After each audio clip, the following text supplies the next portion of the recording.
Hi hello friends, welcome back to my YouTube channel. ಸ್ನೇಹಿತರೆ, ಇವತ್ತಿನ video ನೋಡ್ತಾ ಹೋದರೆ 6th ಸ್ಟ್ಯಾಂಡರ್ಡ್ಗೆ ಸಂಬಂಧಪಟ್ಟಂಥ ಚಾಪ್ಟರ್ಸ್ಗಳಾಗಿರುತ್ತೆ. ಇದರಲ್ಲಿ ನೋಡ್ತಾ ಹೋಗೋಣ MCQಸ್ಗಳನ್ನ. ಸೊ TET 20 ಡೇಸ್ ಇರೋದ್ರಿಂದ ಆಲ್ಮೋಸ್ಟ್ ಎಲ್ಲ ಚಾಪ್ಟರ್ಸ್ನ ಕವರ್ ಮಾಡೋ ಉದ್ದೇಶದಿಂದ ನಾನು ಏನು ಮಾಡ್ತೀನಿ, ಎಲ್ಲರೂ ಸಹ ಒಂದು ರೌಂಡು ನೋಡ್ತಾ ಹೋಗೋಣ ಸ್ನೇಹಿತರೆ. ಸೊ ಫಸ್ಟ್ ಕ್ವಶನ್ ಈ ರೀತಿ ಇದೆ. ಅಂದರೆ ಎರಡನೇ ಚಾಪ್ಟರ್ ಇದು, ಪದಾರ್ಥಗಳನ್ನು ಗುಂಪುಗಳಾಗಿ ವರ್ಗೀಕರಿಸ್ತಕ್ಕಂಥದ್ದು. ಇದು 2025, 24 ಮತ್ತು 25ರ ಚಾಪ್ಟರ್ ಏನು ಬರುತ್ತೋ ಸೊ ಅದರ ಅಡಿಯಲ್ಲಿ ಬಂದಿರತಕ್ಕಂಥದ್ದು. ಸೊ ಅದರಲ್ಲಿ ಈಗ 2025-26 ಕೆಲವೊಂದು ಚಾಪ್ಟರ್ಸ್ಗಳನ್ನ ಕೈ ಬಿಟ್ಟಿದ್ದಾರೆ. ಸೊ ಅದು ನಮಗೆ ಯೂಸ್ ಆಗ್ತಕ್ಕಂಥ ಕಂಟೆಂಟು ಸಹ ಆಗಿದೆ TETಗೋಸ್ಕರ. ಹಾಗಾಗಿ ನಾನು ಎಲ್ಲ ಚಾಪ್ಟರ್ಸ್ನ ಕವರ್ ಮಾಡೋಣ ಅನ್ನೋಕ್ಕೋಸ್ಕರ ಹಳೆ ಸಿಲೆಬಸ್ನ ತೊಗೊಂಡಿದ್ದೀನಿ ಸ್ನೇಹಿತರೆ. ಸೊ ಫಸ್ಟ್ ಚಾಪ್ಟರ್ ಕ್ವಶನ್ಸ್ ಕೊಟ್ಟಿದೆ. ಇದು ಎರಡನೇ ಚಾಪ್ಟರ್ ಆಗಿರುತ್ತೆ, ಪದಾರ್ಥಗಳನ್ನು ಗುಂಪುಗಳಾಗಿ ವರ್ಗೀಕರಿಸ್ತಕ್ಕಂಥ ಒಂದು ಚಾಪ್ಟರು. ಫಸ್ಟ್ ಕ್ವಶನ್ ಈ ರೀತಿ ಇದೆ. ಕೆಳಗಿನ ಹೇಳಿಕೆಗಳನ್ನು ಗಮನಿಸಿ. ಕೆಲವು ಪದಾರ್ಥಗಳನ್ನು ಒಂದಕ್ಕಿಂತ ಹೆಚ್ಚು ವಿಧದ ವಸ್ತುಗಳ ತಯಾರಿಕೆಯಲ್ಲಿ ಬಳಸುತ್ತಾರೆ. ಹೇಳಿಕೆ 2, ಒಂದಕ್ಕಿಂತ ಹೆಚ್ಚು ಪದಾರ್ಥಗಳನ್ನು ಬಳಸಿ ಯಾವುದೇ ವಸ್ತುವನ್ನು ತಯಾರಿಸಲು ಸಾಧ್ಯವಿಲ್ಲ ಅಂತ ಕೊಟ್ಟಿದ್ದಾರೆ ಸ್ನೇಹಿತರೆ. ಆನ್ಸರ್ ನೋಡ್ತಾ ಹೋದರೆ ಇದು ಆಪ್ಷನ್ ಎ ಆಗಿರುತ್ತೆ. ಯಾಕಂದರೆ ಕೆಲವು ಪದಾರ್ಥಗಳನ್ನು ಒಂದಕ್ಕಿಂತ ಹೆಚ್ಚು ವಿಧದ ವಸ್ತುಗಳ ತಯಾರಿಕೆಯಲ್ಲಿ ಬಳಸ್ತೀವಿ, ಹೌದು. ಆ್ಯಂಡ್ ಒಂದಕ್ಕಿಂತ ಹೆಚ್ಚು ಪದಾರ್ಥಗಳನ್ನು ಬಳಸಿ ಯಾವುದೇ ವಸ್ತುವನ್ನು ತಯಾರಿಸಲು ಸಾಧ್ಯವಿಲ್ಲ, ಇದು ತಪ್ಪಾಗಿರ್ತಕ್ಕಂಥದ್ದಾಗಿರುತ್ತೆ. ಆಪ್ಷನ್ ಎ ಹೇಳಿಕೆ 1 ಮಾತ್ರ ಸರಿ ಇದೆ. ಎರಡನೇ ಪ್ರಶ್ನೆ ಈ ರೀತಿ ಇದೆ. ಕಿರಾಣಿ ಅಂಗಡಿಯವನು ಎಲ್ಲ ವಿಧದ ಬಿಸ್ಕತ್ಗಳನ್ನು ಒಂದು ಕಡೆ, ಎಲ್ಲ ಸೋಪುಗಳನ್ನು ಇನ್ನೊಂದೆಡೆ, ಹಾಗೆಯೇ ಬೇಳೆಕಾಳುಗಳನ್ನು ಬೇರೊಂದು ಕಡೆಯಲ್ಲಿ ಸಂಗ್ರಹಿಸುತ್ತಾನೆ. ಇದರಿಂದ ಏನಾಗುತ್ತೆ? ಇವುಗಳನ್ನು ಗುರುತಿಸಲು ಸುಲಭವಾಗುವುದಿಲ್ಲ. ವಸ್ತುಗಳನ್ನು ಹುಡುಕಲು ಹೆಚ್ಚು ಸಮಯ ಬೇಕಾಗುತ್ತದೆ. ವಸ್ತುಗಳನ್ನು ಗುರುತಿಸಲು ಸುಲಭವಾಗುತ್ತದೆ. ಮೇಲೆ ಯಾವುದೂ ಅಲ್ಲ ಅಂತ ಕೊಟ್ಟಿದ್ದಾರೆ. ಸೊ ಒಂದು ಕಡೆ ಜೋಡಿಸಿದರೆ ನೀಟಾಗಿ ಅಂತ ಅರೇಂಜ್ ಮಾಡಿದ್ದಾರೆ ಅಂತ ಹೇಳಿದರೆ ಸ್ನೇಹಿತರೆ, ಅಲ್ಲೇನಾಗುತ್ತೆ? ಆಪ್ಷನ್ ಸಿ, ವಸ್ತುಗಳನ್ನು ಗುರುತಿಸಲು ಸುಲಭವಾಗುತ್ತಕ್ಕಂಥದ್ದು. ಮೂರನೇ ಪ್ರಶ್ನೆ, ಬೇಕರಿಯವನು ಕೆಲವು ಆಹಾರ ಪದಾರ್ಥಗಳನ್ನು ಗಾಜಿನ ಡಬ್ಬಗಳಲ್ಲಿ ಸಂಗ್ರಹಿಸುತ್ತಾನೆ. ಇದಕ್ಕೆ ಕಾರಣ ಏನು? ಗಾಜು ಅಂತಕ್ಕಂಥದ್ದು ಒಂದು ಅಪಾರದರ್ಶಕ ವಸ್ತು ಆಗಿದೆ. ಪಾರದರ್ಶಕ ವಸ್ತು, ಅರೆ ಪಾರದರ್ಶಕ ವಸ್ತು, ಮೇಲಿನ ಯಾವುದು ಅಲ್ಲ ಅಂತ ಕೊಟ್ಟಿದ್ದಾರೆ ಸ್ನೇಹಿತರೆ. ಗಾಜು ಅಂತಕ್ಕಂಥದ್ದು ಒಂದು ಪಾರದರ್ಶಕ ವಸ್ತು ಆಗಿರುತ್ತೆ. ಟ್ರಾನ್ಸ್ಪರೆಂಟ್ ಅಂತ ಹೇಳ್ತೀವಿ, ಟ್ರಾನ್ಸ್ಪರೆಂಟ್ ಆಬ್ಜೆಕ್ಟ್ ಅಂತ ಹೇಳ್ತೀವಿ. ಸೊ ಗಾಜು ಪಾರದರ್ಶಕ ವಸ್ತು. ನೆಕ್ಸ್ಟು, ಮುಚ್ಚಿರುವ ಮರದ ಪೆಟ್ಟಿಗೆಯಲ್ಲಿ ಏನನ್ನು ಇಟ್ಟಿದೆ ಎಂಬುದನ್ನು ಹೇಳಲು ಸಾಧ್ಯವಾಗುವುದಿಲ್ಲ. ಇದಕ್ಕೆ ಕಾರಣ ಮರದ ಪೆಟ್ಟಿಗೆಯು ಒಂದು ಅಪಾರದರ್ಶಕ ವಸ್ತುವಾಗಿರುತ್ತೆ. ಆಪ್ಷನ್ ಎ ಒಪ್ಯಾಕ್ಯೂ ಆಬ್ಜೆಕ್ಟ್ ಅಂತ ಹೇಳ್ತೀವಿ, ಅಪಾರದರ್ಶಕ ವಸ್ತುವಾಗಿರುತ್ತೆ. ಸೊ ಮರದಲ್ಲಿ ಯಾವುದೇ ಒಂದು ವಸ್ತು ಕಾಣುವುದಿಲ್ಲ.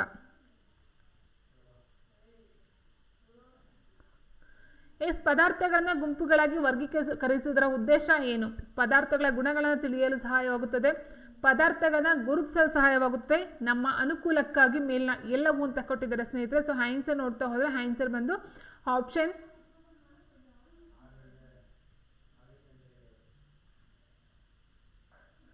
ಸೊ ನೋಡಿ, ಇಲ್ಲಿ ಪದಾರ್ಥಗಳನ್ನ ಗುಂಪುಗಳಿಗೆ ವರ್ಗೀಕರಿಸಿದಾಗ ಪದಾರ್ಥಗಳ ಗುಣಲಕ್ಷಣ ತಿಳಿತಾ ಹೋಗುತ್ತೆ, ಆ್ಯಂಡ್ ಆಹಾರ ಪದಾರ್ಥಗಳನ್ನ ಗುರುತಿಸಲು ಸಹಾಯವಾಗುತ್ತೆ, ಮತ್ತು ನಮ್ಮ ಅನುಕೂಲಕ್ಕಾಗಿ ಅಂತ ಹೇಳಿದ್ದಾರೆ. ಸೊ ಆನ್ಸರ್ ಆಪ್ಷನ್ ಡಿ, ಮೇಲಿನ ಎಲ್ಲವೂ.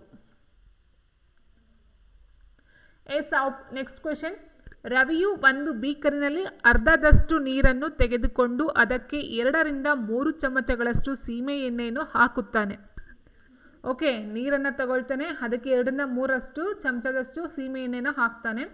ಕೆಲವು ನಿಮಿಷಗಳ ಕಾಲ ಹಾಗೆಯೇ ಬಿಡುತ್ತಾನೆ. ಈ ಪ್ರಯೋಗದಲ್ಲಿ ರವಿಯು ಗಮನಿಸಿದಂಥ ಅಂಶ ಏನು? ನೀರು ಸೀಮೆ ಎಣ್ಣೆ ಮೇಲೆ ತೇಲುತ್ತದಾ, ಅಥವಾ ನೀರು ಮತ್ತು ಸೀಮೆಎಣ್ಣೆ ಸಂಪೂರ್ಣವಾಗಿ ಬೆರೆಯುತ್ತದಾ, ನೀರು ಮತ್ತು ಸೀಮೆಎಣ್ಣೆ ಪ್ರತ್ಯೇಕಗೊಳ್ಳುವುದಿಲ್ಲ, ಸೀಮೆಎಣ್ಣೆ ನೀರಿನ ಮೇಲೆ ತೇಲುತ್ತದೆ ಅಂತ ಕೊಟ್ಟಿದ್ದಾರೆ ಸ್ನೇಹಿತರೆ. ನೀರಿನ ಮೇಲೆ ಸೀಮೆಎಣ್ಣೆ ಏನು ಮಾಡುತ್ತೆ ಅಂತ ಹೇಳಿದ್ರೆ, ನೀರಿನ ಮೇಲೆ ಸೀಮೆಎಣ್ಣೆ ತೇಲ್ತಕ್ಕಂಥದ್ದು. ವಾಟರ್ ಇದೆ ಅಂತ ಹೇಳಿದ್ರೆ ಅದರ ಮೇಲೆ ಸೀಮೆಎಣ್ಣೆ ತೇರುತ್ತೆ. ಯಾಕೆ ಅಂತ ಹೇಳಿದ್ರೆ ಸೀಮೆ ಎಣ್ಣೆಯ ಒಂದು ಸಾಂದ್ರತೆ ಕಡಿಮೆ ಇರುತ್ತೆ ವಾಟರ್ಗಿಂತ. ಸೊ ಹಾಗಾಗಿ ಸೀಮೆಎಣ್ಣೆಯ ಸಾಂದ್ರತೆ ಕಡಿಮೆ ಇರುತ್ತೆ, ಆ್ಯಂಡ್ ನೀರಿನ ಸಾಂದ್ರತೆ ಜಾಸ್ತಿ ಇರುತ್ತೆ. ಹಾಗಾಗಿ ಸೀಮೆ ಎಣ್ಣೆ ನೀರಿನ ಮೇಲೆ ತೇಲುತ್ತದೆ. Option D. ಲೋಹಗಳು ಸಾಮಾನ್ಯವಾಗಿ ಹೊಳಪನ್ನು ಕಳೆದುಕೊಳ್ಳಲು ಕಾರಣವೇನು? ವಾತಾವರಣದಲ್ಲಿರುವ ಗಾಳಿಯ ವರ್ತನೆಯಿಂದ, ವಾತಾವರಣದಲ್ಲಿರುವ ತೇವಾಂಶದ ವರ್ತನೆಯಿಂದ, ವಾತಾವರಣದಲ್ಲಿರುವ ಗಾಳಿ ಮತ್ತು ತೇವಾಂಶಗಳ ವರ್ತನೆಯಿಂದ, ವಾತಾವರಣದಲ್ಲಿರುವ ಧೂಳಿನಿಂದ ಅಂತ ಕೊಟ್ಟಿದ್ದಾರೆ ಸ್ನೇಹಿತರೆ. ನಾವು ನೋಡ್ತಾ ಹೋದರೆ ಲೋಹಗಳು 2 ರೀತಿಯಲ್ಲಿ ತಮ್ಮ ಒಂದು ಬಣ್ಣವನ್ನು ಕಳ್ಕೊಳ್ತಾ ಹೋಗುತ್ತೆ. ಯಾವ ರೀತಿ ಅಂತ ಹೇಳಿದ್ರೆ, ಅದು ಬಂದು ವಾತಾವರಣದಲ್ಲಿರ್ತಕ್ಕಂಥ ಗಾಳಿ ಮತ್ತು ತೇವಾಂಶ ಏನು, ಈ ಒಂದು ನೀವು ನೋಡಿರ್ಬೋದು, ಕಬ್ಬಿಣ ಆಗಿರಬಹುದು ಅಥವಾ ಒಂದು ತಾಮ್ರ ಆಗಿರ್ಬೋದು, ಅದರ ಕಲರ್ ಚೇಂಜ್ ಆಗ್ತಾ ಹೋಗುತ್ತೆ. ಬಿಕಾಸ್ ಗಾಳಿಯಲ್ಲಿರ್ತಕ್ಕಂಥ ಒಂದು ಆಕ್ಸೈಡ್ ಅಥವಾ ತೇವಾಂಶ, ನೀರಿನ ಆಕ್ಸೈಡ್ಗಳಿಂದ ಅದರ ಒಂದು ವರ್ತನೆಯಲ್ಲಿ ಚೇಂಜ್ ಆಗ್ತಾ ಹೋಗುತ್ತೆ, ಬಣ್ಣ ಚೇಂಜ್ ಆಗುತ್ತೆ, ಹೊಳಪನ್ನು ಕಳ್ಕೊಳ್ತಕ್ಕಂಥದ್ದಾಗಿರುತ್ತೆ. ಆಪ್ಷನ್ ಸಿ ಆಗಿರುತ್ತೆ. ಆ್ಯಂಡ್ ನೆಕ್ಸ್ಟು, ಸ್ಪಂಜಿನ ತುಂಡಿನ ಗಾತ್ರವನ್ನು ಸುಲಭವಾಗಿ ಕುಗ್ಗಿಸಬಹುದು, ಇದಕ್ಕೆ ಕಾರಣವೇನು? ಸ್ಪಂಜಿನ ತುಂಡಿನಲ್ಲಿ ಅಣುಗಳ ನಡುವೆ ಸಾಕಷ್ಟು ಅವಕಾಶವಿರುತ್ತದೆ. ಸ್ಪಂಜಿನ ಅವಕಾಶದಲ್ಲಿ ಗಾಳಿಯೂ ಇರುತ್ತದೆ. ಸ್ಪಂಜು ಹಗುರವಾಗಿರುತ್ತದೆ. ಮೇಲಿನ ಎಲ್ಲವೂ ಅಂತ ಕೊಟ್ಟಿದ್ದಾರೆ. ಸೊ ಆನ್ಸರು ಆಪ್ಷನ್ ಡಿ, ಮೇಲಿನ ಎಲ್ಲವೂ. ಕೆಳಗಿನಲ್ಲಿ ಸರಿಯಾದ ಜೋಡಿ: ಸಿಮೆಂಟ್ ಗೋಡೆ ಅಪಾರದರ್ಶಕ, ಟ್ರೇಸಿಂಗ್ ಹಾಳೆ ಪಾರದರ್ಶಕ, ಗಾಜು ಅಪಾರದರ್ಶಕ, ನೀರು ಅರೆ ಪಾರದರ್ಶಕ ಅಂತ ಕೊಟ್ಟಿದ್ದಾರೆ. ಸೊ ಗಾಜು ಬಂದು ಪಾರದರ್ಶಕಕ್ಕೆ ಬರುತ್ತೆ, ಸೊ ಹಾಗಾಗಿ ಇದು ತಪ್ಪು. ನೀರು ಅಷ್ಟೇ ಪಾರದರ್ಶಕ ಬರುತ್ತೆ, ಹಾಗಾಗಿ ಅರೆ ಪಾರದರ್ಶಕ ತಪ್ಪಾಗುತ್ತೆ. ಟ್ರೇಸಿಂಗ್ ಹಾಳೆ ಪಾರದರ್ಶಕ ಅಂತ ಕೊಟ್ಟಿದ್ದು ಇದು ಅಪಾರದರ್ಶಕ ಆಗುತ್ತೆ. ಆ್ಯಂಡ್ ಸಿಮೆಂಟ್ ಗೋಡೆ ಬಂದು ಪಾರದರ್ಶಕ. Option A. ಒಂದು ಬೀಕರಿನಲ್ಲಿ ಅರ್ಧದಷ್ಟು ನೀರನ್ನು ತೆಗೆದುಕೊಂಡು ಅದಕ್ಕೆ 1 ರಿಂದ 2 ಚಮಚದಷ್ಟು ಸೀಮೆ ಸುಣ್ಣದ ಪುಡಿಯನ್ನು ಹಾಕಿ ಚೆನ್ನಾಗಿ ಕಲಕಿ ಕೆಲವು ನಿಮಿಷಗಳವರೆಗೆ ಕಾಯಿರಿ. ಈ ಪ್ರಯೋಗದಲ್ಲಿ ಗಮನಿಸಬಹುದಾದ ಅಂಶ ಏನು ಅಂತ ಕೇಳಿದರೆ, ಸೀಮೆ ಸುಣ್ಣ ಪುಡಿ ನೀರಿನಲ್ಲಿ ಕರಗುವುದಿಲ್ಲ, ಒಂದು ಪ್ರಶ್ನೆ, ಒಂದು ಆನ್ಸರು. ತುಂಬ ಹೊತ್ತು ಕದಡಿದ ನಂತರವೂ ಸೀಮೆ ಸುಣ್ಣದ ಪುಡಿ ಕಾಣದಂತಾಗುವುದಿಲ್ಲ. ಸ್ವಲ್ಪ ಸಮಯದ ನಂತರ ಸೀಮೆ ಸುಣ್ಣದ ಪುಡಿ ಬೀಕರ್ನ ತಳಭಾಗದಲ್ಲಿ ಸಂಗ್ರಹವಾಗುತ್ತದೆ. ನೋಡಿ, ಸೀಮೆ ಸುಣ್ಣದ ಪುಡಿ ನೀರಿನಲ್ಲಿ ಕರಗುವುದಿಲ್ಲ ಅಂತ ಕೊಟ್ಟಿದ್ದಾರೆ ಸ್ನೇಹಿತರೆ. ಕರಗೋದಿಲ್ಲ, ಅದು ಮಿಕ್ಸ್ ಆಗಿರುತ್ತೆ. ಬಟ್ ಅದೇನಾಗುತ್ತೆ, ಸ್ವಲ್ಪ ಸಮಯದ ನಂತರ ಸೀಮೆ ಸುಣ್ಣದ ಪುಡಿ ಬೀಕರ್ನ ತಳಭಾಗದಲ್ಲಿ ಸಂಗ್ರಹ ಆಗುತ್ತೆ. ಅಂದರೆ ಕರಗೋದು ಅಂತ ನೀವು ನೀರಲ್ಲಿ ಈ ಒಂದು ಸಕ್ಕರೆ ಅಥವಾ ಉಪ್ಪಿನ ಅಂಶ ಏನಿರುತ್ತೋ, ಉಪ್ಪು ಕರಗುತ್ತಲ್ವ, ಸೊ ಅದನ್ನು ಕರಗೋದು ಅಂತ ಹೇಳ್ತೀವಿ. ಬಟ್ ನೀರಿನಲ್ಲಿ ಸೀಮೆ ಸುಣ್ಣದ ಪುಡಿ ಕರಗೋದಿಲ್ಲ, ಇದು ಸರಿ ಇದೆ. ಆ್ಯಂಡ್ ತುಂಬ ಹೊತ್ತು ಕದಡಿದ ನಂತರವೂ ಸೀಮೆ ಸುಣ್ಣದ ಪುಡಿ ಕಾಣದಂತಾಗುವುದಿಲ್ಲ, ಅದು ಅಲ್ಲೇ ಇರುತ್ತೆ. ಅದು ವೈಟ್ ಕಲರ್ ನೋಡ್ತಾ ಹೋಗ್ತೀವಿ, ಅಲ್ಲೇ ಇರುತ್ತೆ. ಆ್ಯಂಡ್ ಸ್ವಲ್ಪ ಸಮಯದ ನಂತರ ಸೀಮೆ ಸುಣ್ಣದ ಪುಡಿ ಬೀಕರ್ನ ತಳಭಾಗದಲ್ಲಿ ಸಂಗ್ರಹ ಆಗುತ್ತೆ. ಹೌದು. ಸೊ ಹಾಗಾಗಿ ಆನ್ಸರ್ ಆಪ್ಷನ್ ಡಿ, ಮೇಲಿನ ಎಲ್ಲವೂ. ಶಿಕ್ಷಕರು ಕೆಲವು ಪದಾರ್ಥಗಳನ್ನು ವಿದ್ಯಾರ್ಥಿಗಳಿಗೆ ನೀಡಿ ಅವುಗಳನ್ನು ಕಠಿಣತೆ ಮತ್ತು ಮೃದು ಗುಣಗಳ ಆಧಾರದ ಮೇಲೆ ವರ್ಗೀಕರಿಸಲು ತಿಳಿಸುತ್ತಾರೆ. ಸ್ವಾತಿ ಎಂಬ ವಿದ್ಯಾರ್ಥಿಯು ಕಬ್ಬಿಣವನ್ನು ಕಠಿಣತೆಯ ಗುಂಪಿಗೆ ಸೇರಿಸುತ್ತಾಳೆ, ಇದಕ್ಕೆ ಕಾರಣವೇನು ಅಂತ ಕೊಟ್ಟಿದ್ದಾರೆ ಸ್ನೇಹಿತರೆ. ಕಬ್ಬಿಣ ಅಂತಕ್ಕಂಥದ್ದು ಒಂದು ಕಠಿಣತೆ, ಹಾರ್ಡ್ ಅಂತ ಹೇಳ್ತೀವಿ, ಹಾರ್ಡ್ನೆಸ್ಸು. ಸೊ ಏನಕ್ಕೆ ಅಂತ ಹೇಳಿದ್ರೆ ಕಬ್ಬಿಣದ ಮೇಲೆ ಸುಲಭವಾಗಿ ಗೀಚಬಹುದು ಅಂತ ಕೊಟ್ಟಿದ್ದಾರೆ, ಒಂದು ಆಪ್ಷನ್ನು. ಕಬ್ಬಿಣವನ್ನು ಸುಲಭವಾಗಿ ಕುಗ್ಗಿಸಬಹುದು, 2 ಆಪ್ಷನ್ನು.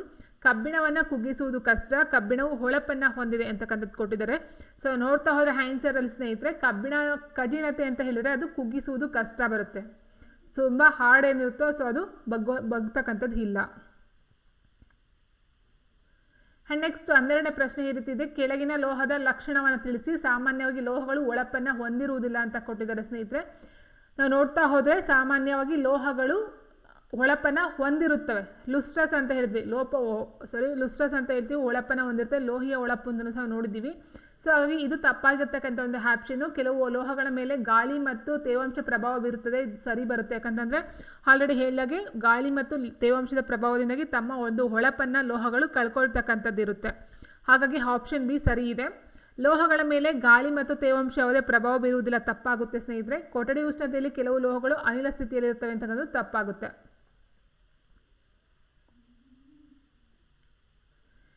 ಕೆಳಗಿನಲ್ಲಿ ಪ್ಲಾಸ್ಟಿಕ್ನಿಂದ ತಯಾರಿಸಿರುವಂತಹ ವಸ್ತುಗಳ ಗುಂಪು ಯಾವುದು ಅಂತ ಕೇಳಿದರೆ, ಪ್ಲಾಸ್ಟಿಕ್ನಿಂದ ಮಾಡಲ್ಪಟ್ಟಿರ್ತಕ್ಕಂಥ ವಸ್ತುಗಳು ಯಾವುದಾದ್ರು? ಟೇಬಲ್, ನೇಗಿಲು, ಬಾಗಿಲು ಮರದಿಂದ ಮಾಡ್ತಕ್ಕಂಥದ್ದು. ಬೆಲ್ಟ್, ಪಾದರಕ್ಷೆ, ಕೈ ಚೀಲ ಅಂತ ಕೊಟ್ಟಿದ್ದಾರೆ. ಮತ್ತು ಆಟಿಕೆಗಳು, ಪಾಲಿಥಿನ್ ಚೀಲ, ಬಕೆಟ್ ಅಂತ ಕೊಟ್ಟಿದ್ದಾರೆ. ಪುಸ್ತಕ, ಪತ್ರಿಕೆ, ಕ್ಯಾಲೆಂಡರು ಇದು ಮರದ ಒಂದು ಉಪ ಉತ್ಪನ್ನಗಳಾಗುತ್ತೆ. ಸೊ ಬೆಲ್ಟು, ಪಾದರಕ್ಷೆ, ಕೈ ಚೀಲ ಅಂತಕ್ಕಂಥದ್ದು ಸೊ ಇದು ಬಟ್ಟೆ ಅಥವಾ ಈ ಒಂದು ಲೆದರ್ ಅಂತ ಹೇಳ್ತೀವಿ, ಚರ್ಮ, ಅದರಿಂದ ಬರ್ತಕ್ಕಂಥದ್ದಾಗಿರಬಹುದು. ಇನ್ನು ಆಟಿಕೆಗಳು, ಪಾಲಿಥಿನ್ ಚೀಲ, ಬಕೆಟ್ ಅಂತಕ್ಕಂಥದ್ದು ಇದೆಯೋ ಇದು ಪ್ಲಾಸ್ಟಿಕ್ಕಿಂದ ಮಾಡಿರ್ತಕ್ಕಂಥದ್ದು. ಕುರ್ಚಿಯನ್ನು ತಯಾರಿಸಲು ಬಳಸಬಹುದಾದಂಥ ಪದಾರ್ಥಗಳು ಯಾವುದ್ಯಾವುದು? ಕುರ್ಚಿಯನ್ನು ಯಾವುದರಿಂದ ಎಲ್ಲ ಮಾಡಬಹುದು ಅಂತಕ್ಕಂಥದ್ದು ಸ್ನೇಹಿತರೆ. ಗಾಜು, ಪ್ಲಾಸ್ಟಿಕ್, ಚರ್ಮ ಮತ್ತು ಮರ ಅಂತ ಕೊಟ್ಟಿದ್ದಾರೆ. ಕುರ್ಚಿಯನ್ನು ತಯಾರು ಮಾಡ್ತಕ್ಕಂಥದ್ದು ಗಾಜು ಬರೋದಿಲ್ಲ. ಸೊ ಗಾಜು ಬರಲ್ಲ ಅಂತ ಹೇಳಿದರೆ 1 ಮತ್ತು 2 ಹೋಗುತ್ತೆ. ಇನ್ನು ಪ್ಲಾಸ್ಟಿಕ್, ಮೇಯ್ನಾಗಿ ಪ್ಲಾಸ್ಟಿಕ್ ಮತ್ತು ಮರವನ್ನು ಯೂಸ್ ಮಾಡ್ತೀವಿ, ಆಪ್ಷನ್ ಡಿ ಆಗಿರುತ್ತೆ. ಕೆಳಗೆ ಸರಿಯಾಗಿ ಹೊಂದಿಸಿ ಬರೆಯಿರಿ. ಪದಾರ್ಥಗಳನ್ನು ಮಾಡಲ್ಪಟ್ಟಂತಹ ವಸ್ತುಗಳು.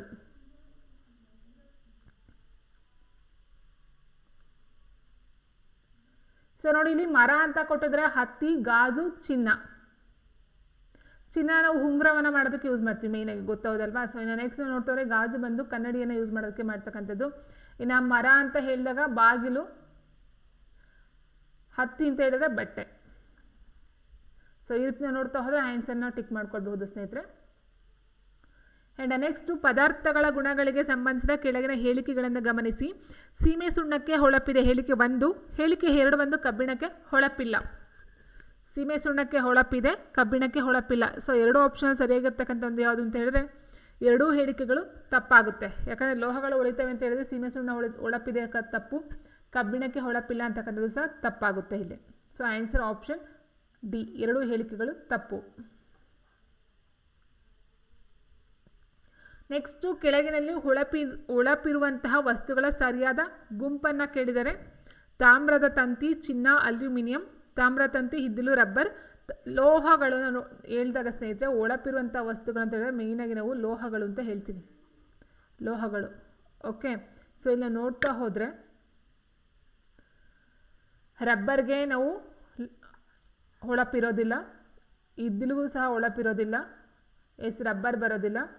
ತಾಮ್ರದ ತಂತಿ, ಚಿನ್ನ ಮತ್ತು ಅಲ್ಯೂಮಿನಿಯಂ 3 ಹೊಳಪಿರ್ತಕ್ಕಂಥದ್ದು, ಲುಸ್ಟ್ರಸ್ ಅಂತ ಹೇಳ್ತೀವಿ. ಚಿತ್ರಗಳಲ್ಲಿರುವ ವಸ್ತುಗಳಲ್ಲಿ ಅತ್ಯಂತ ಕಠಿಣವಾದ ವಸ್ತು ಯಾವುದು ಅಂತ ಕೇಳಿದರೆ ಎರೇಸರ್ ಕೊಟ್ಟಿದ್ದಾರೆ, ಚಾಕ್ ಪೀಸ್ ಕೊಟ್ಟಿದ್ದಾರೆ, ಮತ್ತೊಂದು ಹತ್ತಿಯನ್ನು ಕೊಟ್ಟಿದ್ದಾರೆ, ಮತ್ತೊಂದು ಈ ಒಂದು ಮೊಳೆಯನ್ನು ಕೊಟ್ಟಿದ್ದಾರೆ. ಸೊ ಆನ್ಸರ್ ಯಾವುದು ಸ್ನೇಹಿತರೆ?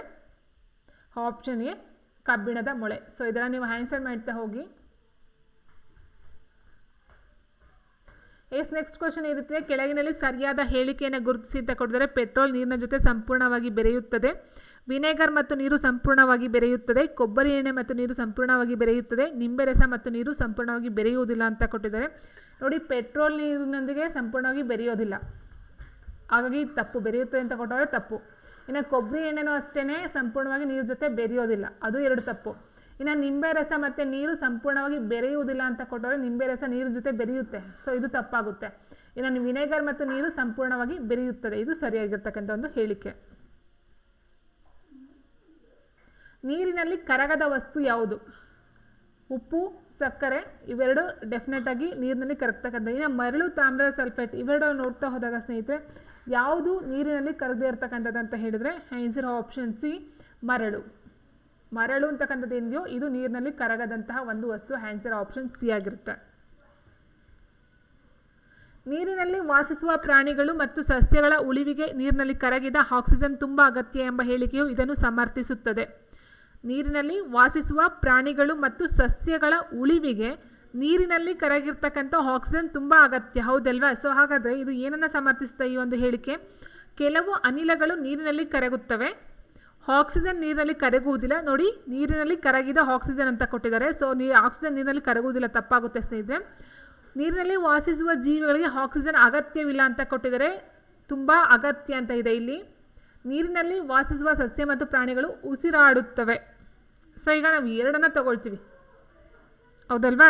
ಸೊ ನೋಡಿ ಸ್ನೇಹಿತರೆ, ಕೆಲವು ಅನಿಲಗಳು ನೀರಿನಲ್ಲಿ ಕರಗುತ್ತವೆ. ನೋಡಿ, ಸಸ್ಯಗಳ ಉಳಿವಿಗೆ ನೀರಿನಲ್ಲಿ ಕರಗಿದ ಆಕ್ಸಿಜನ್ ತುಂಬ ಅಗತ್ಯ ಅಂತ ಕೊಟ್ಟಿದ್ದಾರೆ. ನೀರಿನಲ್ಲಿ ವಾಸಿಸುವ ಸಸ್ಯ ಮತ್ತು ಪ್ರಾಣಿಗಳು ಉಸಿರಾಡುತ್ತವೆ. So option D correct. ಯಾಕಂತಂದರೆ ಇಲ್ಲಿ ಕೊಟ್ಟಿರ್ತಕ್ಕಂಥ ಹೇಳಿಕೆ ಏನಿದೆ, ನೀರಿನಲ್ಲಿ ವಾಸಿಸುವ ಪ್ರಾಣಿಗಳು ಮತ್ತು ಸಸ್ಯಗಳಿಗೆ ಆಕ್ಸಿಜನ್ ಅಗತ್ಯ ಅಂತಂದರೆ ಅವು ಉಸಿರಾಡ್ತವೆ ಅಂತಕ್ಕಂಥದ್ದು ಹೇಳಿಕೆ ಸರಿಯಾಗಿರ್ತಕ್ಕಂಥದ್ದು. ಆನ್ಸರ್ ಆಪ್ಷನ್ ಡಿ ಆಗಿರುತ್ತೆ. ಇನ್ನು ನೆಕ್ಸ್ಟ್ 3ನೇ ಚಾಪ್ಟರು ಪದಾರ್ಥಗಳನ್ನ ಬೇರ್ಪಡಿಸುವಿಕೆ. ಸೊ ಇಲ್ಲಿ ಬರ್ತಕ್ಕಂಥ ಫಸ್ಟ್ ಕ್ವೆಶನ್ ಅಂತ ನೋಡ್ತಾ ಹೋದ ಸ್ನೇಹಿತರೆ, ಕೆಳಗಿನಲ್ಲಿ ಮಿಶ್ರಣಗಳಿಂದ ಘಟಕ ವಸ್ತುಗಳನ್ನು ಬೇರ್ಪಡಿಸುವ ಸರಿಯಾದ ಉದ್ದೇಶವನ್ನು ಗುರುತಿಸಿ ಅಂತ ಕೊಟ್ಟಿದ್ದಾರೆ. ಅಂದರೆ ಮಿಶ್ರಣಗಳಿಂದ ವಸ್ತುಗಳನ್ನು ಯಾವುದಕ್ಕೋಸ್ಕರ ನಾವು ಬೇರ್ಪಡಿಸಬೇಕು ಅಂತಕ್ಕಂಥದ್ದು. ಅಶುದ್ಧಕಾರಕ ಅಥವಾ ಹಾನಿಕಾರಕ ಘಟಕಗಳನ್ನು ತೆಗೆಯಲು, ಉಪಯುಕ್ತವಲ್ಲದ ಘಟಕಗಳನ್ನು ತೆಗೆಯಲು, ಉಪಯುಕ್ತವಾದ ಘಟಕಗಳನ್ನು ಪ್ರತ್ಯೇಕಿಸಗೊಳಿಸ್ತಕ್ಕಂಥದ್ದು. ಸೊ ಅಂದರೆ ಆನ್ಸರ್ ಆಪ್ಷನ್ ಡಿ ಮೇಲಿನ ಎಲ್ಲವೂ ಆಗುತ್ತೆ, ಹೌದಾ? ಶುದ್ಧ ಅಶುದ್ಧವನ್ನು ನಾವು ಡಿವೈಡ್ ಮಾಡ್ತಾ ಹೋಗ್ತೀವಿ. ಮತ್ತು ಏನು ಚೆನ್ನಾಗಿರಲ್ವೋ ಕಲ್ಲು ಮಣ್ಣಿದ್ರೆ, ಸೊ ಅಥವಾ ಎಲ್ಲ ವಸ್ತುಗಳಲ್ಲೂ ಅಷ್ಟೇ ನಮ್ಗೆ ಬೇಡದೇ ಇರ್ತಕ್ಕಂಥ ವಸ್ತುವನ್ನು ನಾವೇನು ತೆಗೆದಾಕ್ತಕ್ಕಂಥದ್ದಾಗಿರುತ್ತೆ. ಉಪಯುಕ್ತವಲ್ಲದ ಘಟಕಗಳನ್ನು ತೆಗಿತಕ್ಕಂಥದ್ದು ಮತ್ತು ಉಪಯುಕ್ತವಾದ ಘಟಕಗಳನ್ನು ಸಹ ಒಳ್ಳೆಯದನ್ನು ಸಹ ನಾವು ಆರಿಸ್ತಾ ಹೋಗ್ತೀವಿ. ಸೊ ಹಾಗಾಗಿ ಇಲ್ಲಿ ಆರಿಸ್ತಕ್ಕಂಥದ್ದು ಬೇರ್ಪಡಿಸ್ತಕ್ಕಂಥದ್ದು ಉದ್ದೇಶ. ಒಳ್ಳೆಯದು ಒಳ್ಳೆಯದಲ್ಲ ಅಥವಾ ಉಪಯುಕ್ತವಲ್ಲದ ಎರಡೂ ಸಹ ವಸ್ತುವನ್ನು ನಾವು ಪ್ರತ್ಯೇಕವನ್ನು ಮಾಡಬೇಕಂತಕ್ಕಂಥದ್ದು. ಮಿಶ್ರಣದಿಂದ ಪದಾರ್ಥಗಳನ್ನು ಬೇರ್ಪಡಿಸಬೇಕಾದರೆ ಮಿಶ್ರಣವು ಹೊಂದಿರಬೇಕಾದ ಭೌತಿಕ ಸ್ಥಿತಿ ಯಾವುದು? ಮಿಶ್ರಣದಿಂದ ಪದಾರ್ಥಗಳನ್ನು ಬೇರ್ಪಡಿಸಬೇಕಾದರೆ ಮಿಶ್ರಣವು ಬೇಕಾದ ಭೌತ ಸ್ಥಿತಿ ಯಾವುದು? ಘನ, ದ್ರವ, ಅನಿಲ, ಮೇಲಿನ ಎಲ್ಲವೂ ಅಂತ ಕೊಟ್ಟಿದ್ದಾರೆ ಸ್ನೇಹಿತರೆ. ಸೊ ಆನ್ಸರ್ ಬಂದು ಆಪ್ಷನ್ 2 ಡಿ ಆಗುತ್ತೆ. ಯಾಕಂತಂದರೆ ಘನ ವಸ್ತುಗಳನ್ನು ಸಹ ನಾವು ಬೇರ್ಪಡಿಸ್ತೀವಿ, ದ್ರವ ವಸ್ತುಗಳು ಸಹ ನಾವು ಬೇರ್ಪಡಿಸ್ತಾ ಹೋಗ್ತೀವಿ, ಆ್ಯಂಡ್ ಅನಿಲನೂ ಸಹ ನಾವು ಬೇರ್ಪಡಿಸ್ತಾ ಹೋಗ್ತೀವಿ. ಸೊ ಹಾಗಾಗಿ ಆನ್ಸರ್ ಆಪ್ಷನ್ ಡಿ ಮೇಲಿನ ಎಲ್ಲವೂ ಅಂತಕ್ಕಂಥದ್ದು.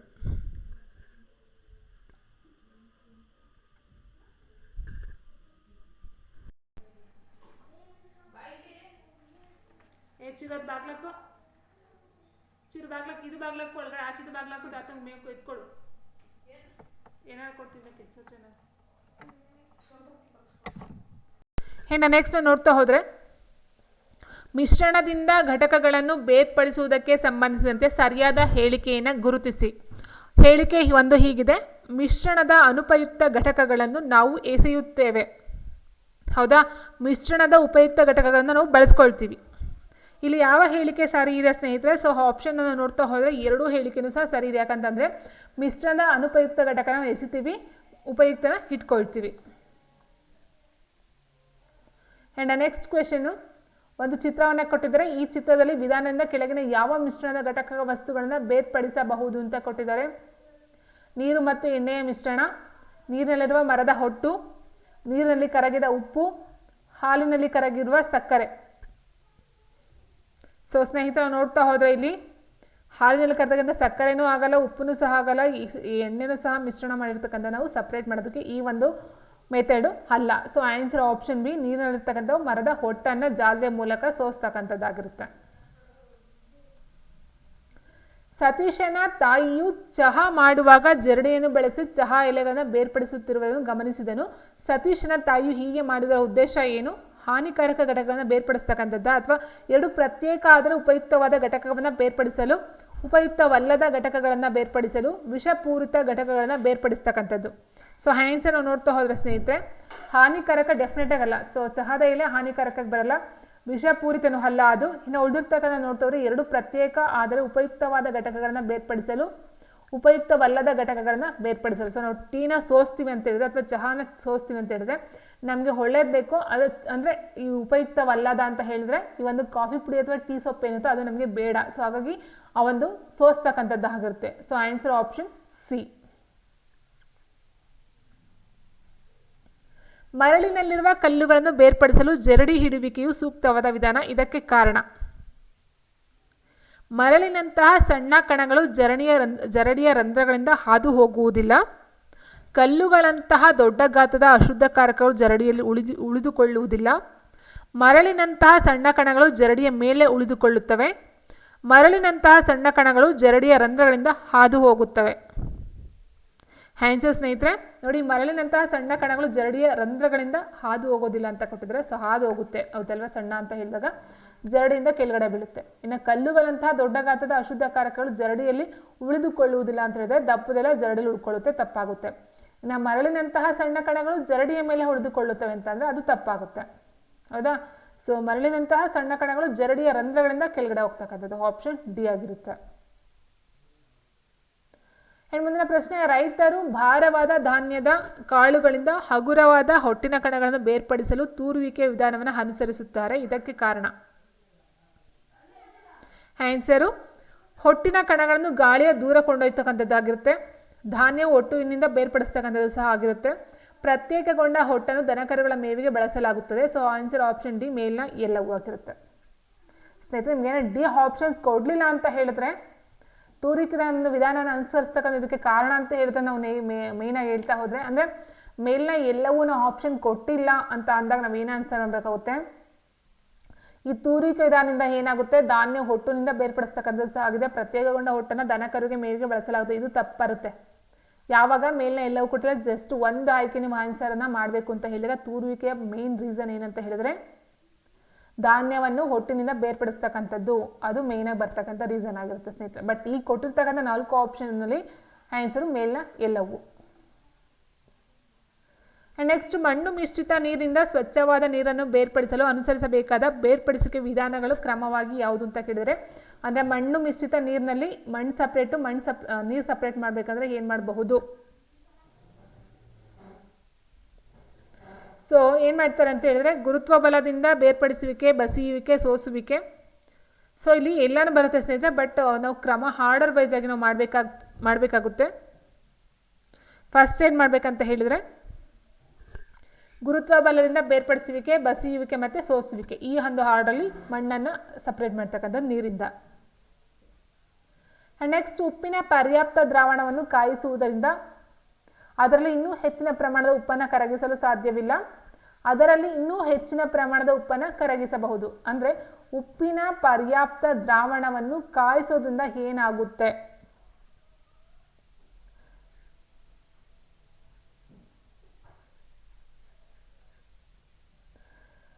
ಅದರಲ್ಲಿ ಇನ್ನೂ ಹೆಚ್ಚಿನ ಪ್ರಮಾಣದ ಉಪ್ಪನ್ನು ಕರಗಿಸಬಹುದು.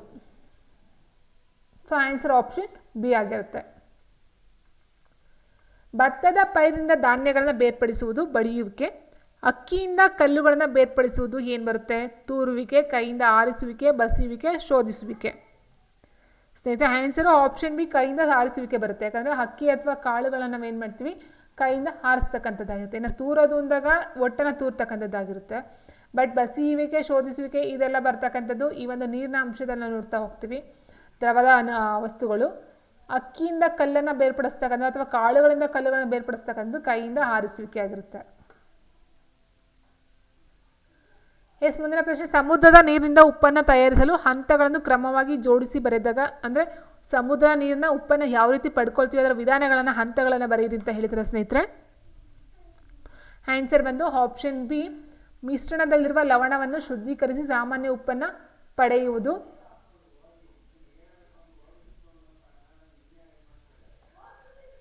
ನೋಡಿ, ಫಸ್ಟ್ ಏನಿದೆ, ಸಮುದ್ರದ ನೀರನ್ನು ಆಳವಿಲ್ಲದ ಗುಂಡಿಗಳಲ್ಲಿ ಸಂಗ್ರಹಿಸುವುದು ಕೊಟ್ಟಿದ್ದಾರೆ. ಆಪ್ಷನ್ 2 ಕೊಟ್ಟಿದ್ದಾರೆ, ಮಿಶ್ರಣದ ಲವಣವನ್ನು ಶುದ್ಧೀಕರಿಸಿ ಸಾಮಾನ್ಯ ಉಪ್ಪನ್ನು ಪಡೆಯುವುದು. ಗುಂಡಿಗಳಲ್ಲಿ ಸಂಗ್ರಹಿಸಿದ ನೀರನ್ನು ಆವಿಯಾಗಲು ಬಿಡುವುದು. ಶುದ್ಧೀಕರಿಸಿದ ಸಾಮಾನ್ಯ ಉಪ್ಪನ್ನು ಚೀಲಗಳಲ್ಲಿ ತುಂಬುವುದು. ನೋಡಿ ಸ್ನೇಹಿತರೆ, ಫಸ್ಟ್ ಏನು ಬರುತ್ತೆ, ಸಮುದ್ರದ ನೀರನ್ನು ಆಳವಿಲ್ಲದ ಗುಂಡಿಗಳಲ್ಲಿ ಸಂಗ್ರಹಿಸಬೇಕು. ಹೌದಾ, ಫಸ್ಟ್ ಒನ್. ಅದಾದ ನಂತರ ಗುಂಡಿಗಳಲ್ಲಿ ಸಂಗ್ರಹಿಸಿದ ನೀರನ್ನು ಆವಿಯಾಗಲು ಬಿಡುವುದು. ಅದಾದ ನಂತರ ಮಿಶ್ರಣದಲ್ಲಿರುವ ಲವಣವನ್ನು ಶುದ್ಧೀಕರಿಸಿ ಸಾಮಾನ್ಯ ಉಪ್ಪನ್ನು ಪಡೆಯುವುದು. ಲಾಸ್ಟು ಶುದ್ಧೀಕರಿಸಿದ ಸಾಮಾನ್ಯ ಉಪ್ಪನ್ನು ಚೀಲಗಳಲ್ಲಿ ತುಂಬುವುದು. ಸೊ ಈ ಆರ್ಡರ್ಲಿ ನಾವು ಹೋಗ್ತಾ ಹೋಗಬೇಕಾಗುತ್ತೆ.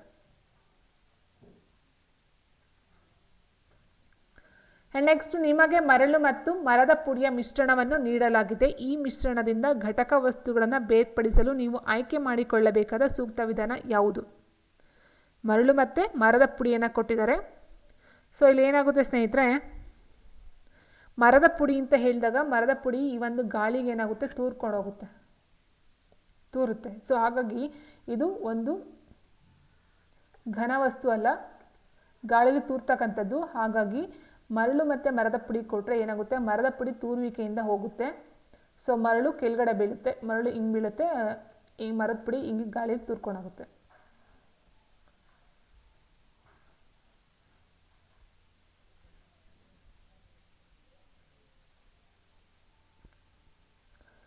ನೆಕ್ಸ್ಟು, ಮಿಶ್ರಣದಿಂದ ಘಟಕ ವಸ್ತುಗಳನ್ನು ಗುರುತ್ವ ಬಲದಿಂದ ಬೇರ್ಪಡಿಸುವ ವಿಧಾನದಲ್ಲಿ ಭಾರವಾದ ಘಟಕವು ಮೇಲ್ಭಾಗದಲ್ಲಿ ಸಂಗ್ರಹವಾಗುತ್ತದೆ. ಅಂದರೆ ಕೊಟ್ಟಿರ್ತಕ್ಕಂಥದ್ದು ಗುರುತ್ವ ಬಲಕ್ಕೆ ಸಂಬಂಧಪಟ್ಟಂತೆ ಮಿಶ್ರಣದಿಂದ ಘಟಕ ವಸ್ತುಗಳನ್ನು ಗುರುತ್ವ ಬಲದಿಂದ ಬೇರ್ಪಡಿಸುವ ವಿಧಾನದಲ್ಲಿ ಏನಾಗುತ್ತೆ, ಭಾರವಾದ ಘಟಕವು ಮೇಲ್ಭಾಗದಲ್ಲಿ ಸಂಗ್ರಹವಾಗುತ್ತದೆ, ಹಗುರವಾದ ಘಟಕವು ತಳಭಾಗದಲ್ಲಿ ಸಂಗ್ರಹವಾಗುತ್ತದೆ, ಭಾರವಾದ ಘಟಕವು ತಳಭಾಗದಲ್ಲಿ ಸಂಗ್ರಹವಾಗುತ್ತದೆ, ಭಾರವಾದ ಘಟಕವು ತಳಭಾಗದಲ್ಲಿ ಸಂಗ್ರಹವಾದ. ಸೊ ಆಲ್ಮೋಸ್ಟ್ ನಾವು ನೋಡ್ತಾ ಹೋದ್ರೆ ಸ್ನೇಹಿತರೆ, ಒಂದು ನೀರಿದೆ ಅಂತ ಅಂದ್ಕೊಳ್ಳಿ. ಹೌದಾ, ಸೊ ನೀರಲ್ಲಿ ಏನಾಗುತ್ತೆ, ಭಾರವಾದ ವಸ್ತು ಕೆಳಗಡೆ ಹೋಗುತ್ತೆ, ಹಗುರವಾಗಿರ್ತಕ್ಕಂಥ ಮೇಲ್ಗಡೆ ತೇಲುತ್ತೆ. ಹೌದಲ್ವಾ? ಸೊ ಈ ರೀತಿ ನಾವು ನೋಡ್ತಾ ಹೋದರೆ ಭಾರವಾದ ಘಟಕವು ತಳಭಾಗದಲ್ಲಿ ಸಂಗ್ರಹವಾಗುತ್ತದೆ.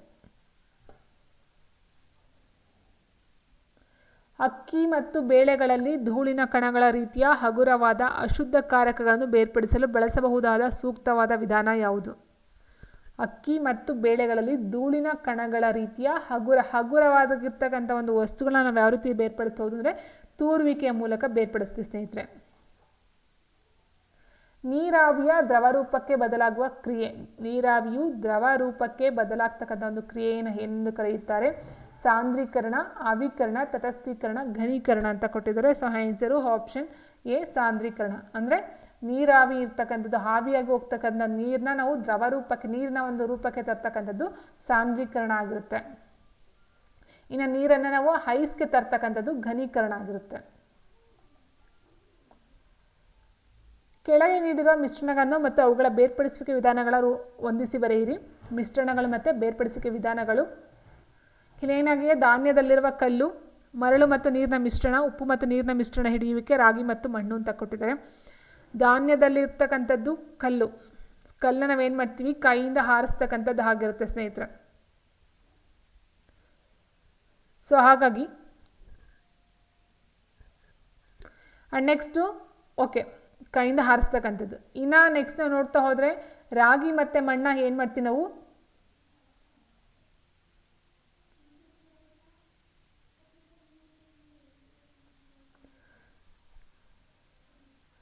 ಜರಡಿಯನ್ನು ಇಡ್ತಕ್ಕಂಥದ್ದಾಗುತ್ತೆ. ಮರಳು ಮತ್ತು ನೀರಿನ ಮಿಶ್ರಣದ ನಾವು ನೋಡ್ತಾ ಹೋದಾಗ ಮತ್ತು ಉಪ್ಪು ಮತ್ತು ನೀರಿನ ಮಿಶ್ರಣ ನೋಡ್ತಾ ಹೋದರೆ ಸ್ನೇಹಿತರೆ ನೋಡಿ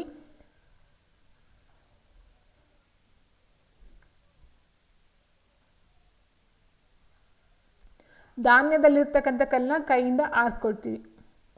ಮರಳು ಮತ್ತು ನೀರಿನ ಮಿಶ್ರಣವನ್ನು ಸೋಸುವಿಕೆಯನ್ನು ಮಾಡ್ತಕ್ಕಂಥದ್ದು. ಅಂದರೆ ಸೋಸಿದಾಗ ಏನಾಗುತ್ತೆ, ನೀರು ಸಪ್ರೇಟ್ ಬರುತ್ತೆ, ಮರಳು ಮೇಲ್ಗಡೆ ಉಳ್ಕೊಳುತ್ತೆ. ಒಂದು ಬಟ್ಟೆಯನ್ನು ಹಾಕಿ ನಾವು ಸೋಸಿದಾಗ ಉಪ್ಪು ಮತ್ತು ನೀರಿನ ಮಿಶ್ರಣ ಏನಾಗುತ್ತೆ, ಆವಿಕರಣ ಆಗ್ತಕ್ಕಂಥದ್ದು. ನೀರು ಆವಿಯಾಗುತ್ತೆ, ಉಪ್ಪು ಉಳ್ಕೊಳ್ಳುತ್ತೆ.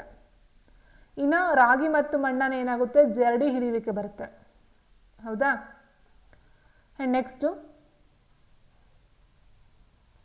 ಸರಿಯಾದ ಹೇಳಿಕೆಯನ್ನು ಗುರುತಿಸಿ. ಹೇಳಿಕೆ ಒಂದು ಹೀಗಿದೆ: ನೀರಿಗೆ ಉಷ್ಣ ಶಕ್ತಿ ಕೊಟ್ಟಾಗ ಆವಿಯಾಗುತ್ತದೆ. ನೀರಾವಿಯನ್ನು ತಂಪು ಮಾಡಿದಾಗ ನೀರು ದ್ರವ ರೂಪಕ್ಕೆ ಬರುತ್ತದೆ. ಹೌದಲ್ವಾ. ನೀರಿಗೆ ಉಷ್ಣ ಏನಾದ್ರು ಕೊಟ್ಟರೇನಾಗುತ್ತೆ, ಆವಿಯಾಗುತ್ತೆ. ಸರಿಯಾಗಿದೆ. ನೀರಾವಿಯನ್ನು ನಾವು ತಂಪು ಮಾಡಿದ್ರೆ ಅದು ದ್ರವ ರೂಪಕ್ಕೆ ನೀರಾಗಿ ಬದಲಾವಣೆ ಆಗ್ತಕ್ಕಂಥದ್ದು. ಸೊ ಎರಡೂ ಹೇಳಿಕೆಗಳು ಸರಿ ಇದ್ದಾವೆ. ಆ್ಯಂಡ್ 21ನೇ ಕ್ವಶನ್ ಈ ರೀತಿದೆ: ಮೇಲಿನ ಚಿತ್ರಗಳಲ್ಲಿರುವ ಬೇರ್ಪಡಿಸಿಕೆ ವಿಧಾನಗಳನ್ನು ಕ್ರಮವಾಗಿ ಬರೆಯಿರಿ. ಸೊ ಫಸ್ಟ್ ಒಂದು ಏನು ಮಾಡ್ತಾರೆ, ಬಡಿತಾ ಇರ್ತಕ್ಕಂಥದ್ದು. ಸೊ ಬಡಿತಕ್ಕಂಥದ್ದು ಇವೆರಡಿಲ್ಲ. ಅದಾದ ನಂತರ ತೂರ್ತಕ್ಕಂಥದ್ದು, ಅದಾದ ನಂತರ ಜರಡಿ ಹಿಡಿಯುವಿಕೆ, ಅದಾದ ನಂತರ ಶೋಧಿಸುವಿಕೆ. ಆಪ್ಷನ್ 1. ನೀರು ಮತ್ತು ಎಣ್ಣೆಯ ಮಿಶ್ರಣವನ್ನು ಬೇರ್ಪಡಿಸುವಂಥ ಸರಿಯಾದ ವಿಧಾನ ಯಾವುದು? ಸೊ ನೋಡಿ, ಇಲ್ಲಿ ಜರಡಿ ಹಿಡಿಯುವಿಕೆ ಬರಲ್ಲ, ತೂರುವಿಕೆ ಬರಲ್ಲ. ನೀರು ಮತ್ತು ಎಣ್ಣೆಯನ್ನು ಸಪ್ರೇಟ್ ಮಾಡ್ತಕ್ಕಂಥ ಒಂದು ವಿಧಾನ ಬಸಿಯುವಿಕೆ. Option B, ಬಸಿಯುವಿಕೆ. ಮೇಲ್ಗಡೆದನ್ನ ಬಸ್ಕೊಳ್ತಕ್ಕಂಥದ್ದು. ನೀರು ತೇಲುತ್ತಲ್ವಾ, ನೀರು ಮೇಲೆ ಎಣ್ಣೆ ತೇಲುತ್ತಲ್ವ, ಅದನ್ನು ಬಸಿತಕ್ಕಂಥದ್ದಾಗಿರುತ್ತೆ. ಮೊಸರಿನಿಂದ ಬೆಣ್ಣೆಯನ್ನು ಬೇರ್ಪಡಿಸುವ ಸರಿಯಾದ ವಿಧಾನ ಸೋಸುವಿಕೆ, ಜರಡಿ ಹಿಡಿಯುವುದು, ಕಡೆಯುವುದು, ಕಾಯಿಸುವುದು. ಸೊ ಆನ್ಸರ್ ಆಪ್ಷನ್ ಸಿ, ಕಡೆಯುವುದು. ಸೋಸುವಿಕೆ ಇಲ್ಲ, ಜರಡಿ ಹಿಡಿಯೋದು ಬರಲ್ಲ. ಕಾಯಿಸ್ತಕ್ಕಂಥದ್ದು, ಹಾಲನ್ನ ಕಾಯಿಸೋದು ಕೆನೆ ಬರುತ್ತೆ, ಬಟ್ ಮೊಸರಿಂದ ಬೆಣ್ಣೆ ಮಾಡಬೇಕಂದ್ರೆ ಕಡೆಯುವುದು.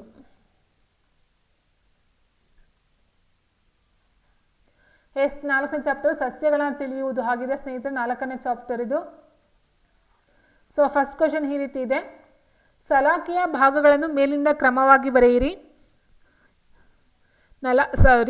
ಶಲಾಕೆಯ ಭಾಗಗಳನ್ನು ಮೇಲಿಂದ ಕ್ರಮವಾಗಿ ಬರೆಯಿರಿ ಅಂತ ಕೊಟ್ಟಿದ್ದಾರೆ. ಸೊ ಆನ್ಸರ್ ಇದನ್ನು ನೋಡ್ತಾ ಹೋದರೆ ಶಲಾಕಾಗ್ರ, ಶಲಾಕ ನಳಿಕೆ, ಅಂಡಾಶಯ. ಆಪ್ಷನ್ ಸಿ ಆಗಿರುತ್ತೆ.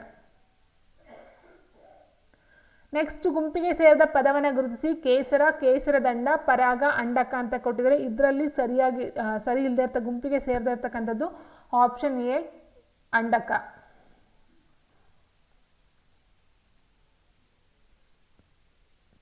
ಎಸ್ ಪರಾಗವನ್ನು ಸೂಚಿಸುವ ಭಾಗ ಯಾವುದು ಅಂತ ಕೇಳಿದ್ದಾರೆ. ಇಲ್ಲಿ option A, B, C, D ಅಂತ ಕೊಟ್ಟಿದ್ದಾರೆ ಸ್ನೇಹಿತರೆ.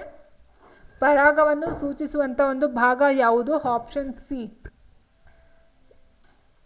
ಇಲ್ಲಿ ಬರ್ತಕ್ಕಂಥದ್ದು. ಆಪ್ಷನ್ ಸಿ ಅಂದರೆ ಆಪ್ಷನ್ ಎ ಬರುತ್ತೆ. ಗುಂಪಿಗೆ ಸೇರದಂತಹ ಸಸ್ಯ ಯಾವುದು? ಕ್ಯಾರೆಟ್, ಮೂಲಂಗಿ, ಸಿಹಿಗೆಣಸು, ಈರುಳ್ಳಿ. ಸೊ ಆನ್ಸರ್ ಕ್ಯಾರೆಟ್, ಮೂಲಂಗಿ, ಸಿಹಿಗೆಣಸು, ಈರುಳ್ಳಿ ಅಂತ ಕೊಟ್ಟಿದ್ದಾರೆ. ಆಪ್ಷನ್ ಡಿ, ಈರುಳ್ಳಿ. ಈರುಳ್ಳಿ ಅಂತಕ್ಕಂಥದ್ದು ಅದೊಂದು ಕಾಂಡ ಆಗಿರುತ್ತೆ ಸ್ನೇಹಿತರೆ. ಹಾಗಾಗಿ ಈರುಳ್ಳಿ. ಕ್ಯಾರೆಟ್, ಮೂಲಂಗಿ, ಸಿಹಿಗೆಣಸೆಲ್ಲ ಬೇರೆಗೆ ಬರ್ತಕ್ಕಂಥದ್ದು.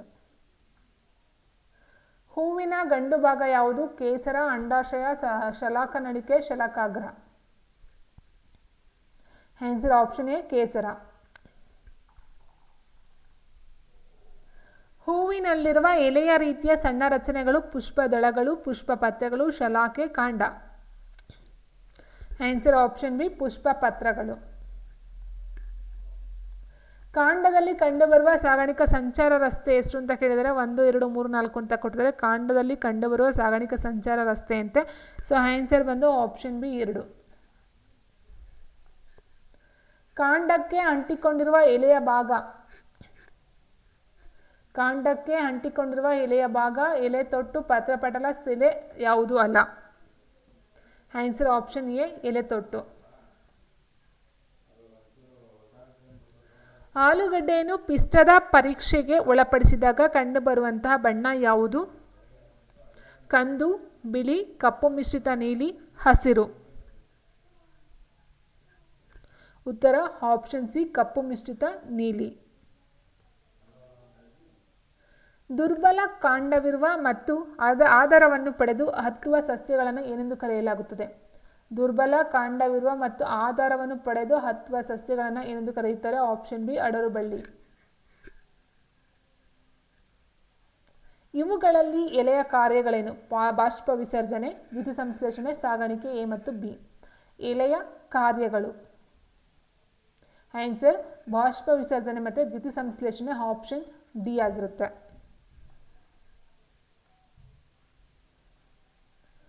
ಹೊಂದಿಸಿ ಬರೆದು ಸರಿ ಉತ್ತರವನ್ನು ಬರೆಯಿರಿ. ಮಧ್ಯ ಸಿರೆ, ಪತ್ರಪಟಲ, ಜಾಲಿಕಾ ಸಿರಾ ವಿನ್ಯಾಸ.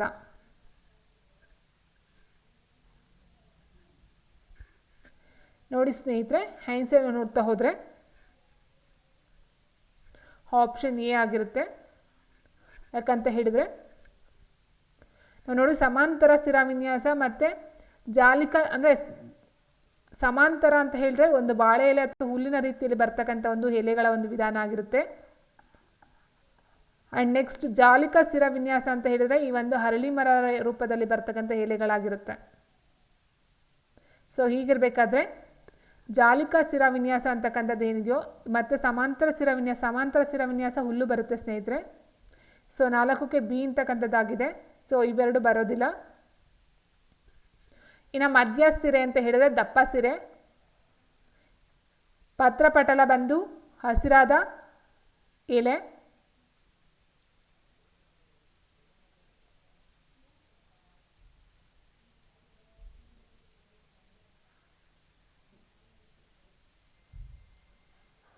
ಇನ್ನು ನೆಕ್ಸ್ಟು ಜಾಲಿಕಾ ಸಿರಾ ವಿನ್ಯಾಸ ಬಂದು ಅರಳಿ ಮರ.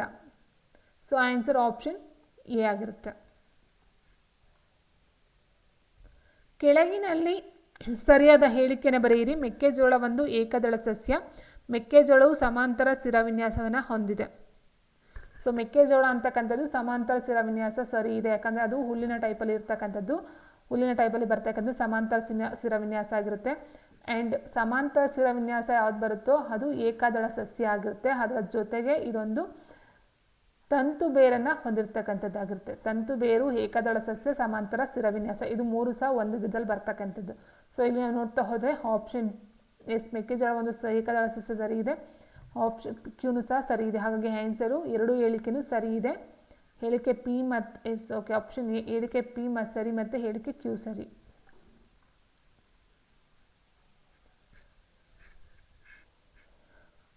ABC ಸರಿಯಾದ ಕ್ರಮದಲ್ಲಿ ಜೋಡಿಸಿ ಅಂತ ಕೊಟ್ಟಿದ್ದಾರೆ ಸ್ನೇಹಿತರೆ. ಸೊ ಸರಿಯಾದ ಕ್ರಮದಲ್ಲಿ ಜೋಡಿಸಿದ್ದಕ್ಕಿಂತ ಹೆಚ್ಚಾಗಿ ABCಗೆ ಇರ್ತಕ್ಕಂಥ ಒಂದು ಹೆಸರುಗಳು ನೇಮ್ಗಳನ್ನು ನೋಡ್ತಾ ಹೋಗೋಣ. ಸೊ ಎ ಏನಿದೆ, ಬಿ ಏನಿದೆ, ಸಿ ಏನಿದೆ ಅಂತಕ್ಕಂಥದ್ದು. ಎ ಅಂತಕ್ಕಂಥದ್ದು ಏನು ಬರುತ್ತೆ? ಎಲೆ ತೊಟ್ಟು ಬರುತ್ತೆ ಸ್ನೇಹಿತರೆ, ಹೌದಲ್ವಾ? ಸೊ ಇದನ್ನು ತೊಟ್ಟು ಅಂತ ಕರಿತೀವಿ, ಎಲೆಯ ತೊಟ್ಟು.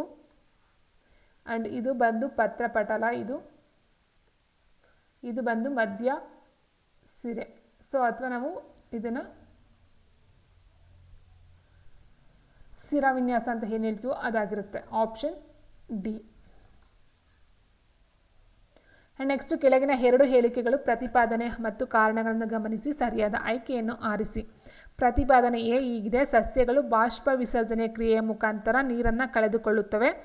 ಎಲೆಗಳು ನೀರಾವಿಯ ರೂಪದಲ್ಲಿ ನೀರನ್ನು ಕಳೆದುಕೊಳ್ಳುತ್ತವೆ. ಸೊ ಎಲ್ಲ ನೋಡ್ತಾ ಹೋದರೆ ಸ್ನೇಹಿತರೆ, ಇಲ್ಲಿ ಕಾರಣವನ್ನು ಕೊಟ್ಟಿದ್ದಾರೆ, ಪ್ರತಿಪಾದನೆ ಮತ್ತು ಕಾರಣವನ್ನು ಕೊಟ್ಟಿದ್ದಾರೆ. ಸೊ ಸರಿನಾ ತಪ್ಪ ಅಂತ ನೋಡ್ತಾ ಹೋದರೆ ನಾವು ಎ ಮತ್ತು ಆರ್ ಎರಡೂ ಸಹ ಸರಿ. ಯಾಕಂದರೆ ಬಾಷ್ಪ ವಿಸರ್ಜನೆ ಮೂಲಕ ನೀರನ್ನು ಹೊರ ಹಾಕುತ್ತವೆ ಮತ್ತು ನೀರಾವಿಯ ರೂಪದಲ್ಲೂ ಸಹ ನೀರನ್ನು ಕಳ್ಕೊಳ್ತವೆ. ಆ್ಯಂಡ್ ಆರ್ ಎನ್ನುವುದು ಎಗೆ ಸರಿಯಾದ ಕಾರಣವಾಗಿದೆ. ಆಪ್ಷನ್ ಎ ಆಗಿರುತ್ತೆ.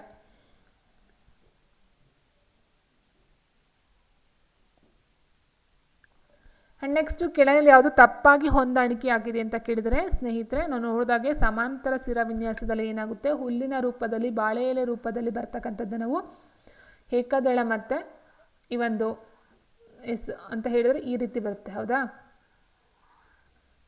ಹಿಂಗೆ ಒಂದು ಹುಲ್ಲಿನ ರೂಪದಲ್ಲಿ ಬರ್ತಕ್ಕಂಥದ್ದು ನಾವು ಸಮಾಂತರ ಸಿರಾವಿನ್ಯಾಸ ಅಂತ ಕರಿತೀವಿ. ಸೊ ಕಡಲೆ ಅಂತ ಹೇಳಿದರೆ ಇದೊಂದು ದ್ವಿದಳ ಧಾನ್ಯ ಆಗಿರುತ್ತೆ, ದ್ವಿದಳ ಧಾನ್ಯ. ಸೊ ಇಲ್ಲಿ ಬರ್ತಕ್ಕಂಥದ್ದು ಜಾಲಬಂಧ ವಿನ್ಯಾಸ. ಸೊ ಆಪ್ಷನ್ ಎ ಇದೆ, ಇದು ತಪ್ಪಾಗಿದೆ. ಆನ್ಸರ್ ಆಪ್ಷನ್ ಎ ಆಗುತ್ತೆ. ಮಿಕ್ಕಂತೆ ಗೋಧಿ, ಮೆಕ್ಕೆಜೋಳ, ರಾಗಿ ಇದೆಲ್ಲ ಏಕದಳ ಧಾನ್ಯ ಆ್ಯಂಡ್ ಸಮಾಂತರ ಸ್ಥಿರವಿನ್ಯಾಸಕ್ಕೆ ಬರುತ್ತೆ. 17ನೇ ಪ್ರಶ್ನೆ ಹೀಗಿದೆ. ಪ್ರತಿಪಾದನೆ ಎ ಮತ್ತು ಬಿ. ಎಲೆಗಳು ಆಹಾರವನ್ನು ಸಂಗ್ರಹಿಸಿ ಇಟ್ಟುಕೊಳ್ಳುತ್ತವೆ. ಎಲೆಗಳು ದ್ಯುತಿಸಂಶ್ಲೇಷಣಾ ಕ್ರಿಯೆಗೆ ಮುಖಾಂತರ ಆಹಾರವನ್ನು ತಯಾರಿಸ್ತವೆ. ಸೊ ಎರಡೂ ಸಹ ಸರಿ ಇದೆ. ರೀಸನ್ ಕಾರಣ ಎಲೆಗಳು ಆಹಾರವನ್ನು ಸಂಗ್ರಹಿಸಿ ಇಟ್ಕೊಳ್ತಕ್ಕಂಥದ್ದು. ಹೌದಾ? ಆ್ಯಂಡ್ ಅದಾದ ನಂತರ ಏನಾಗುತ್ತೆ, ಆ ರೀಸನ್ ಏನು ಕೊಟ್ಟಿದ್ದಾರೆ, ಎಲೆಗಳು ದ್ಯುತಿಸಂಶ್ಲೇಷಣಾ ಕ್ರಿಯೆಯಿಂದ ಆಹಾರವನ್ನು ಪಡ್ಕೊಳ್ಳುತ್ತೆ ಅಂತ ಕೊಟ್ಟಿದ್ದಾರೆ ಸ್ನೇಹಿತರೆ. ಸೊ ನೋಡ್ತಾ ಹೋದರೆ ಎಲೆಗಳು ಆಹಾರವನ್ನು ಸಂಗ್ರಹಿಸ್ತಕ್ಕಂಥದ್ದು ನೋಡಿ, ಎಲೆಗಳು ಆಹಾರವನ್ನು ಸಂಗ್ರಹಿಸಿ ಇಟ್ಟುಕೊಳ್ಳುತ್ತವೆ. ಎಲೆಗಳೇನು ಮಾಡ್ತವೆ, ಆಹಾರವನ್ನು ಸಂಗ್ರಹಿಸ್ತವೆ, ಅಂದರೆ ಮಾರ್ಪಾಡನ್ನು ಮಾಡ್ತವೆ. ದ್ಯುತಿಸಂಶ್ಲೇಷಣಾ ಕ್ರಿಯೆಯಿಂದ ಏನು ಮಾಡ್ತವೆ, ಸೂರ್ಯನ ಇಂಗಾಲ ಡೈಆಕ್ಸೈಡನ್ನು ಬಳಸ್ಕೊಂಡು ಆಹಾರವನ್ನು ತಯಾರು ಮಾಡ್ತವೆ. ಬಟ್ ಸಂಗ್ರಹಿಸಿದಂಥ ಆಹಾರವನ್ನು ಎಲೆಗಳು ಇಟ್ಕೊಳ್ಳೋದಿಲ್ಲ. ಇನ್ನು ಎಲೆಗಳು ದ್ಯುತಿಸಂಶ್ಲೇಷಣಾ ಕ್ರಿಯೆಯ ಮುಖಾಂತರ ಆಹಾರವನ್ನು ತಯಾರಿಸ್ತವೆ. ಇದು ಸರಿ ಇದೆ. ಸೊ ಹಾಗಾಗಿ ಏನಾಗುತ್ತೆ, ಇಲ್ಲಿ ಆಪ್ಷನ್ಸ್ಗಳನ್ನ ನೋಡ್ತಾ ಹೋದರೆ ಎ ತಪ್ಪು, ಬಿ ಆರ್ ಸರಿ. ನೆಕ್ಸ್ಟು 18 ಬಟಾಣಿ ಸಸ್ಯದ ಎಲೆಯಲ್ಲಿರುವ ಸ್ಥಿರವಿನ್ಯಾಸ. 18ನೇ ಪ್ರಶ್ನೆ, ಬಟಾಣಿ ಸಸ್ಯದ ಎಲೆಯಲ್ಲಿರುವ ಸ್ಥಿರವಿನ್ಯಾಸ ಯಾವುದು? ಬಟಾಣಿ ಸಸ್ಯ ಅಂತ ಹೇಳಿದ ಸ್ನೇಹಿತರೆ ಅಲ್ಲಿ ಏನು ಬರುತ್ತೆ, ಬಟಾಣಿ ಅಂದರೆ ದ್ವಿದಳ ಧಾನ್ಯ. ಹೌದಾ? ನಾವು ನೋಡಿಲ್ಲ ಅಂತ ಹೇಳಿದ್ರು ದ್ವಿದಳ ಧಾನ್ಯದಲ್ಲಿ ಬರ್ತಕ್ಕಂಥದ್ದು ಬಟಾಣಿ ಗಿಡ. ಸೊ ದ್ವಿದಳ ಧಾನ್ಯ ಅಂತ ಹೇಳಿದ್ರೆ ಅದರಲ್ಲಿ ಜಾಲಬಂಧ ಬರುತ್ತೆ. ಅದೇ ರೀತಿ ತಾಯಿ ಬೇರನ್ನು ಹೊಂದಿರತಕ್ಕಂಥದ್ದು. ಆಪ್ಷನ್ ಇಸ್ ಜಾಲಬಂಧ ಅಂತ ಜಾಲಿಕಾ ಸಿರೆ.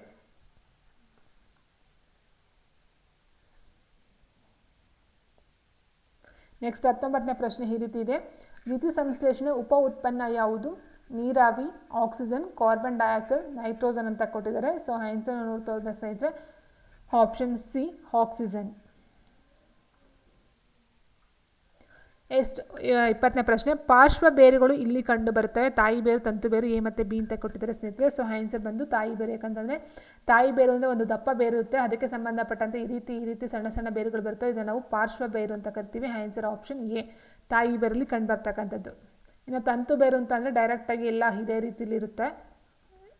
ಇದನ್ನು ನಾವು ತಂತು ಬೇರು ಅಂತ ಕರಿತೀವಿ. ಇದು ಏಕದಳದಲ್ಲಿ ಕಂಡು ಬರ್ತಕ್ಕಂಥದ್ದು. ಏಕದಳ ಸಸ್ಯ, ಇದು ದ್ವಿದಳ ಸಸ್ಯ.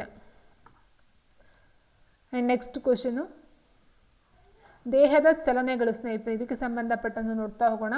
5ನೇ ಚಾಪ್ಟರು. ಫಸ್ಟ್ ಕ್ವಶನ್ ಈ ರೀತಿ ಇದೆ. ಕೆಳಗಿನ ಹೇಳಿಕೆಗಳಲ್ಲಿ ಹಾವಿನ ಚಲನೆಗೆ ಸಂಬಂಧಿಸಿದಂತೆ ತಪ್ಪಾದ ಹೇಳಿಕೆ ಯಾವುದು ಅಂತ ಕೇಳಿದರೆ. ಸೊ ಆಪ್ಷನ್ 1,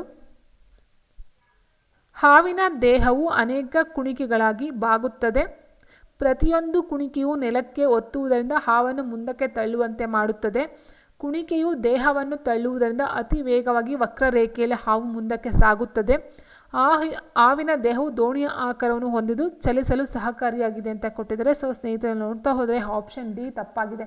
ಯಾಕಂದರೆ ಹಾವಿನ ದೇಹವು ದೋಣಿಯ ಆಕಾರ ಅಂತ ಹೇಳಿದ್ರೆ ದೋಣಿಯ ಆಕಾರ ಬರ್ತಕ್ಕಂಥದ್ದು ಮೀನು. ಹೌದಾ? ಸೊ ಹಾಗೆ ಆನ್ಸರ್ ಆಪ್ಷನ್ ಡಿ, ಇದು ತಪ್ಪಾಗಿರ್ತಕ್ಕಂಥ ಒಂದು ಹೇಳಿಕೆ. ದೇಹದ ಅತ್ಯಂತ ಪ್ರಮುಖವಾದ ಮೆದುಳನ್ನು ಸುತ್ತುವರಿದು ಅದನ್ನು ರಕ್ಷಿಸುವ ಮೂಳೆ ಯಾವುದು? ತಲೆಯ ಬುರುಡೆ, ಸೊಂಟದ ಮೂಳೆ, ಭುಜದ ಮೂಳೆ, ಪಕ್ಕೆಲುಬು.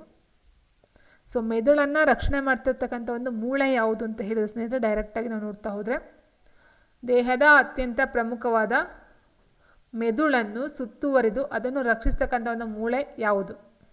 ತಲೆಯ ಬುರುಡೆ, ಸೊಂಟದ ಮೂಳೆ, ಭುಜದ ಮೂಳೆ, ಪಕ್ಕೆಲುಬು. ಸೊ ನೋಡಿ ಸ್ನೇಹಿತರೆ, ಮೆದುಳು ಅಂತಕ್ಕಂಥದ್ದು ತಲೆಯಲ್ಲಿರ್ತಕ್ಕಂಥದ್ದು. ಆನ್ಸರ್ ಆಪ್ಷನ್ ಎ ತಲೆಯ ಬುರುಡೆ ಬರುತ್ತೆ.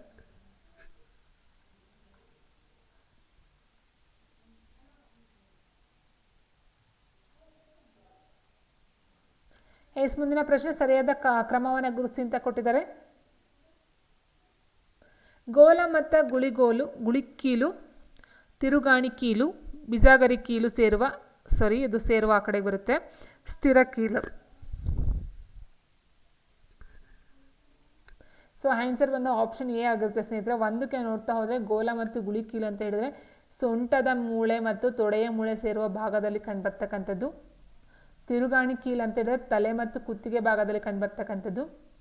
ಬಿಜಾಗರಿ ಮೂಳೆ ಅಂತ ಹೇಳಿದರೆ ಮೊಣಕೈ ಮತ್ತು ಮೊಣಕಾಲಿನಲ್ಲಿ ಕಂಡುಬರ್ತಕ್ಕಂಥದ್ದು. ಸ್ಥಿರ ಕೀಲು ಅಂತ ಹೇಳಿದ್ರೆ ತಲೆಯಲ್ಲಿರುವ ಮೂಳೆಗಳ ನಡುವೆ ಕಂಡುಬರ್ತಕ್ಕಂಥದ್ದು. ಸ್ಥಿರ ಮೀನ್ಸ್ ಅದು ಅಲ್ಗಾಡೋದಿಲ್ಲ, ಸ್ಥಿರವಾಗಿ ಇರುತ್ತೆ. ಸ್ಥಿರಕ್ಕೆ ಇನ್ನೊಂದು ಎಕ್ಸಾಂಪಲ್ ಅಂತ ಹೇಳಿದ್ರೆ ದವಡೆ, ಕೆಳಗಡೆ ದವಡೆ ಬರಲ್ಲ, ಮೇಲ್ಗಡೆ ದವಡೆ ಏನಿದೆಯೋ ಆ ಒಂದು ದವಡೆ ಅಂತಕ್ಕಂಥದ್ದು ಹಳ್ಳಾಡೋದಿಲ್ಲ. ಸೊ ಅದು ಹಾಗೆ ಇರುತ್ತೆ. ಸೊ ಅದಕ್ಕೆ ಸ್ಥಿರ ಅಂತ ಹೇಳಿದ್ರೆ ತಲೆಯಲ್ಲಿರ್ತಕ್ಕಂಥ ಮೂಳೆಗಳ ನಡುವೆ ಕಂಡು ಬರ್ತಕ್ಕಂಥದ್ದು. ಮತ್ತು ದವಡೆ, ಮೇಲಿನ ದವಡೆನೂ ಸಹ ನಾವು ಸ್ಥಿರ ಕೀಲು ಅಂತ ಕರಿತಾ ಹೋಗ್ತೀವಿ.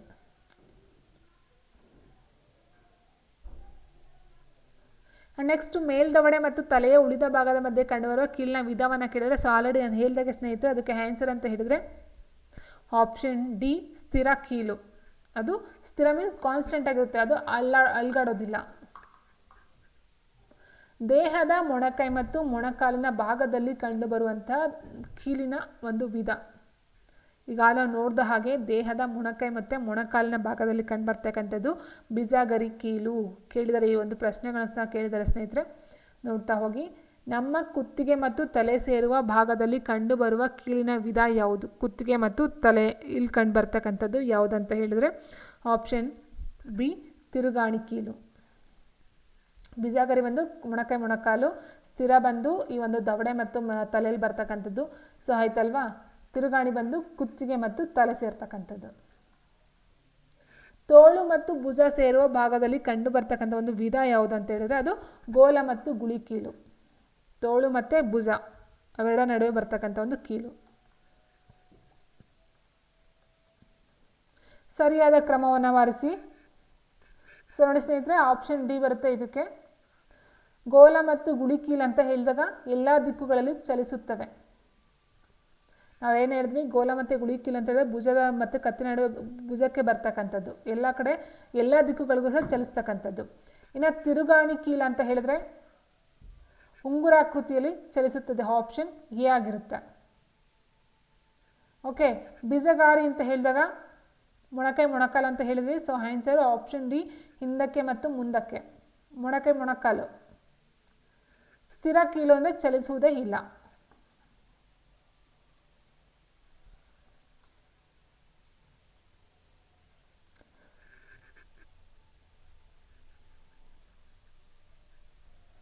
ನೆಕ್ಸ್ಟ್ 9ನೇ ಪ್ರಶ್ನೆ. ಎರಡು ಮೂಳೆಗಳು ಸೇರುವ ಸ್ಥಳಗಳಲ್ಲಿ ಮಾತ್ರ ನಾವು ನಮ್ಮ ದೇಹವನ್ನು ಬಾಗಿಸಲು ಅಥವಾ ಚಲಿಸಲು ಸಾಧ್ಯ. ಈ ಭಾಗವನ್ನು ಹೀಗೆಂದು ಕರೆಯಲಾಗುತ್ತದೆ. ಪಕ್ಕೆಲುಬು ಗೂಡು, ಅಸ್ಥಿಪಂಜರ, ಕೀಲುಗಳು ಅಥವಾ ಸಂಧಿಗಳು ಯಾವುದು ಅಲ್ಲ ಅಂತ ಕೊಟ್ಟಿದ್ದಾರೆ. ಸೊ ಆನ್ಸರ್ ಆಪ್ಷನ್ ಸಿ ಕೀಲುಗಳು ಅಥವಾ ಸಂಧಿಗಳು. ಇದರಿಂದ ನಾವು ಕೈ ಕಾಲು ಏನಾದರೂ ಆಗಲಿ ಅಲ್ಲಾಡಿಸ್ತಕ್ಕಂಥದ್ದಾಗಿರುತ್ತೆ. ನೆಕ್ಸ್ಟು ಚಲನಾಂಗಗಳಲ್ಲಿ ಕಾಲುಗಳನ್ನು ಬಳಸದಿರುವ ಪ್ರಾಣಿಗಳ ಗುಂಪು ಯಾವುದು?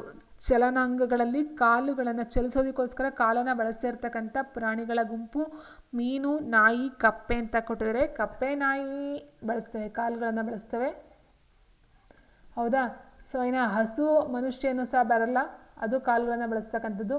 ಇನ್ನು ಪಕ್ಷಿನೂ ಸಹ ಅಷ್ಟೇ, ಪಕ್ಷಿ ತನ್ನ ಒಂದು ಕಾಲುಗಳಿಂದ ನಡ್ಕೊಂಡು ಹೋಗ್ತಕ್ಕಂಥದ್ದು. ಹಾವು, ಮೀನು, ಬಾವಲಿ. Answer option C. ಸೊ ಮತ್ತೆ ಕೆಳಗಿನಲ್ಲಿ ಕೀಲು ಮತ್ತು ದೇಹದಲ್ಲಿ ಕಂಡುಬರೋ ಭಾಗದ ಸರಿಯಾದ ಜೋಡಣೆ ಅಂತ ಕೊಡ್ತಾರೆ ಸ್ನೇಹಿತರೆ. ಗೋಲ ಮತ್ತು ಗುಳಿ ಕೀಲು, ಭುಜ ಮತ್ತು ಪ್ರಶ್ನೆ ಇದೆ ಯಾವುದು ಸರಿ ಇದೆ ಅಂತ. ಹೇಳಿಕೆಗಳನ್ನ ನೋಡ್ತಾ ಹೋದರೆ ಯಾವುದು ಸರಿ ಇದೆ ಅಂತ. ತಿರುಗಾಣಿ ಕೀಲು ಮೊಣಕಾಲಿನ ಮೂಳೆ. ಬಿಜಾಗರಿ ಕೀಲು ಬಂದೆ ಮೊಣಕೈ ಕೊಟ್ಟಿದ್ದಾರೆ. ಸ್ಥಿರ ಕೀಲು ಕುತ್ತಿಗೆ ಮತ್ತು ತಲೆ ಸೇರುವ ಭಾಗ ಅಂತ ಕೊಟ್ಟಿದ್ದಾರೆ. ನೋಡಿ ಇಲ್ಲಿ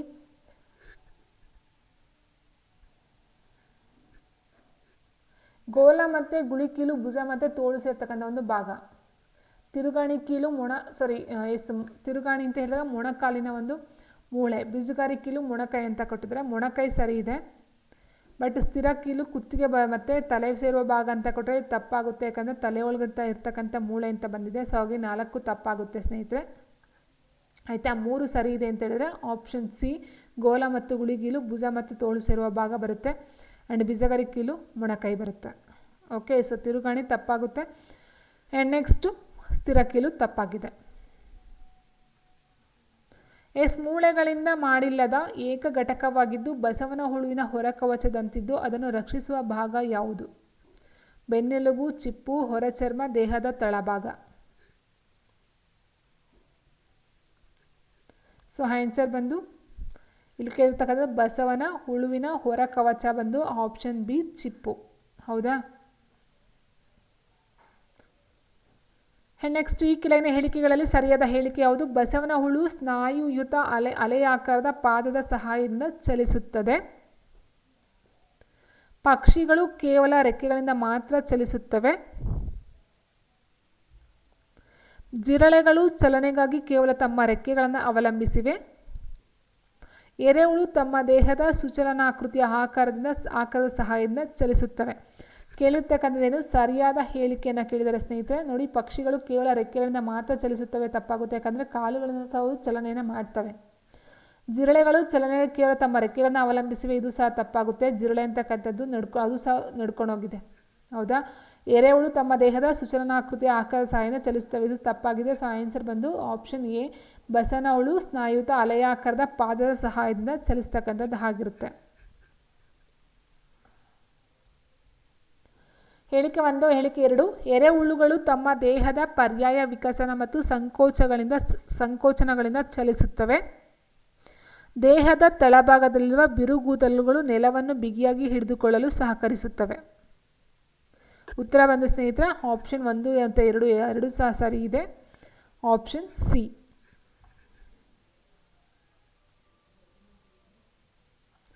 ದೇಹದ ಒಂದು ಮೂಳೆಯನ್ನು ಚಲಿಸಲು 2 ಸ್ನಾಯುಗಳು ಒಟ್ಟಿಗೆ ಕೆಲಸ ಮಾಡುತ್ತವೆ. 2 ಸ್ನಾಯುಗಳು ಬೇರೆ ಬೇರೆ ಕೆಲಸ ಮಾಡಬೇಕು. ಸ್ನಾಯುಗಳು ಕೆಲವು ಅವಶ್ಯಕವಿರುವುದಿಲ್ಲ, ಮೇಲಿನ ಯಾವುದೂ ಅಲ್ಲ ಅಂತ ಕೊಟ್ಟಿದ್ದಾರೆ. ದೇಹದ ಒಂದು ಮೂಳೆಯೇ ಚಲಿಸಬೇಕಂತ ಹೇಳಿದರೆ ಅಲ್ಲಿ ಏನಾಗಬೇಕಂತ ಹೇಳಿದ್ರೆ 2 ಸ್ನಾಯುಗಳು ಬೇರೆ ಬೇರೆ ರೀತಿಯಾಗಿ ಕೆಲಸವನ್ನು ಮಾಡಬೇಕು. ಒಂದು ಮೂಳೆ ಚಲಿಸಲು ಎಷ್ಟು ಸ್ನಾಯುಗಳು ಒಟ್ಟಿಗೆ ಕೆಲಸ ಮಾಡಬೇಕು? Answer option B 2. ಮೂಳೆಗಳಷ್ಟು ಗಟ್ಟಿ ಇಲ್ಲದ ಮತ್ತು ಬಾಗಿಸಲು ಸಾಧ್ಯವಾಗುವ ಅಸ್ಥಿಪಂಜರದ ಭಾಗ ಯಾವುದು? ಮೂಳೆಗಳಷ್ಟು ಗಟ್ಟಿ ಇಲ್ಲದ ಭಾಗಿಸಲು ಸಾಧ್ಯವಾಗುವಂತಹ ಅಸ್ಥಿಪಂಜರದ ಭಾಗ ಯಾವುದು? ಭುಜದ ಮೂಳೆ, ಮೃದ್ವಸ್ಥಿ, ಪಕ್ಕೆಲುಬು, ತಲೆಯ ಬುರುಡೆ. ಉತ್ತರ ಸ್ನೇಹಿತರೆ ಆಪ್ಷನ್ ಬಿ ಮೃದ್ವಸ್ಥಿ. ನಮ್ಮ ದೇಹದಲ್ಲಿ ಮೃದ್ವಸ್ಥಿ ಕಂಡುಬರುತ್ತಾ ಒಂದು ಭಾಗ ಯಾವುದು? ಕಿವಿಯ ಹಾಲೆ ಮತ್ತು ಕಿವಿಯ ಮೇಲ್ಭಾಗ, ಮೂಗಿನ ಮುಂಭಾಗ, ದೇಹದ ಕೀಲುಗಳು, ತಲೆಯ ಬುರುಡೆ.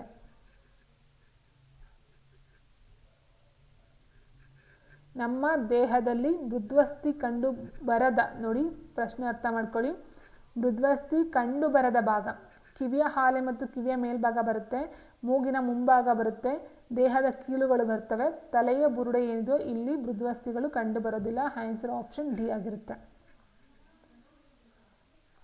ನೆಕ್ಸ್ಟ್, ಮಾನವನ ಬೆನ್ನು ಮೂಳೆ ಹೊಂದಿರುವ ಕಶೇರುಕ ಖಂಡಗಳ ಸಂಖ್ಯೆ ಎಷ್ಟು? ಮಾನವನ ಬೆನ್ನು ಮೂಳೆ ಹೊಂದಿರುವ ಕಶೇರುಕಗಳ ಸಂಖ್ಯೆ ಎಷ್ಟು? Answer option B 33.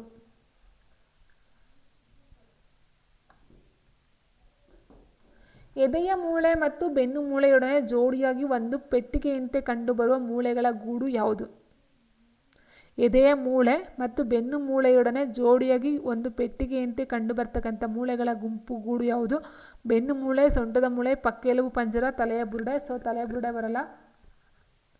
Answer option C, ಪಕ್ಕೆಲುಬು ಪಂಜರ. ಮಾನವನ ದೇಹದಲ್ಲಿ ಪ್ರಮುಖ ಆಂತರಿಕ ಭಾಗಗಳಾದ ಹೃದಯ ಮತ್ತು ಶ್ವಾಸಕೋಶಗಳನ್ನು ರಕ್ಷಿಸುವಂಥ ಮೂಳೆಗಳ ಗುಂಪು ಯಾವುದು? ಮೂಳೆ ಅಂತ ಹೇಳಿದ್ರೆ ಸ್ನೇಹಿತರೆ ಇಲ್ಲಿ ಹೃದಯ ಮತ್ತು ಶ್ವಾಸಕೋಶ ಬರುತ್ತೆ, ಸೊಂಟದ ಮೂಳೆ ಬರಲ್ಲ, ತಲೆ ಬುರುಡೆ ಬರಲ್ಲ, ಬೆನ್ನು ಮೂಳೆ ಬರಲ್ಲ, ಪಕ್ಕೆಲುಬು ಪಂಜರ. ಆ್ಯಂಡ್ ನೆಕ್ಸ್ಟ್ ಪ್ರಶ್ನೆ ಈ ರೀತಿ ಇದೆ, ಹೊಂದಿಸಿ ಬರೆಯಿರಿ. ಸೊ ಆನ್ಸರ್ ಆಪ್ಷನ್ ಸಿ ಆಗಿರುತ್ತೆ. ಅಂದರೆ ಪಕ್ಕೆಲುಬು ಬಂದು ಹೃದಯ ಮತ್ತು ಶ್ವಾಸಕೋಶಗಳ ರಕ್ಷಣೆಯನ್ನು ಮಾಡ್ತಕ್ಕಂಥದ್ದು. ಬೆನ್ನು ಮೂಳೆ ಅಂತ ಹೇಳಿದರೆ ದೇಹವನ್ನು ಭಾಗಿಸಲು ಸಹಾಯ ಮಾಡುತ್ತೆ. ತಲೆಯ ಬುರುಡೆ ಅಂತ ಹೇಳಿದ್ರೆ ಮೆದುಳನ್ನು ರಕ್ಷಿಸ್ತಕ್ಕಂಥದ್ದು. ಸೊಂಟದ ಮೂಳೆ ಬಂದು ನಾವು ಕುಳಿತುಕೊಳ್ಳಲು ಸಹಾಯವನ್ನು ಮಾಡ್ತಕ್ಕಂಥದ್ದು. ನಮ್ಮ ಮಣಿಕಟ್ಟಿನ ಭಾಗದಲ್ಲಿ ಕಂಡುಬರುವ ಚಿಕ್ಕ ಮೂಳೆಗಳಿರುವ ಹೆಸರು ಏನು? ಮೃದ್ವಸ್ಥಿಗಳು, ಕಾರ್ಪಲ್, ಕೀಲಿನ ಮೂಳೆಗಳು, ಮೇಲಿನ ಯಾವುದೂ ಅಲ್ಲ. ಉತ್ತರ, ನಮ್ಮ ಮಣಿಕಟ್ಟಿನ ಭಾಗದಲ್ಲಿ ಕಂಡುಬರುವ ಚಿಕ್ಕ ಮೂಳೆಗಳನ್ನು ಏನೆಂದು ಕರೆಯಲಾಗುತ್ತದೆ? Answer option B, carpal.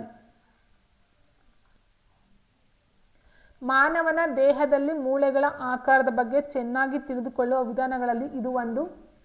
ECG, MRI, CT scan, X-ray. Answer option D, X-ray. And ಅಸ್ಥಿ ಪಂಜರಕ್ಕೆ ಸಂಬಂಧಿಸಿದಂತೆ ಸರಿಯಾದ ಹೇಳಿಕೆಗಳನ್ನು ಕೊಟ್ಟಿದ್ದಾರೆ, ನೋಡ್ತಾ ಹೋಗಿ.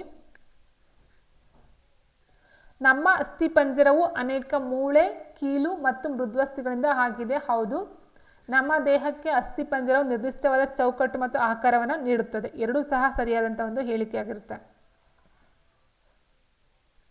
ಹಾವಿನ ಚಲನೆಯ ರೀತಿ ಕುಪ್ಪಳಿಸುವಿಕೆ, ಹರಿದಾಡುವಿಕೆ, ನೆಗೆಯುವಿಕೆ, ಹಾರುವಿಕೆ.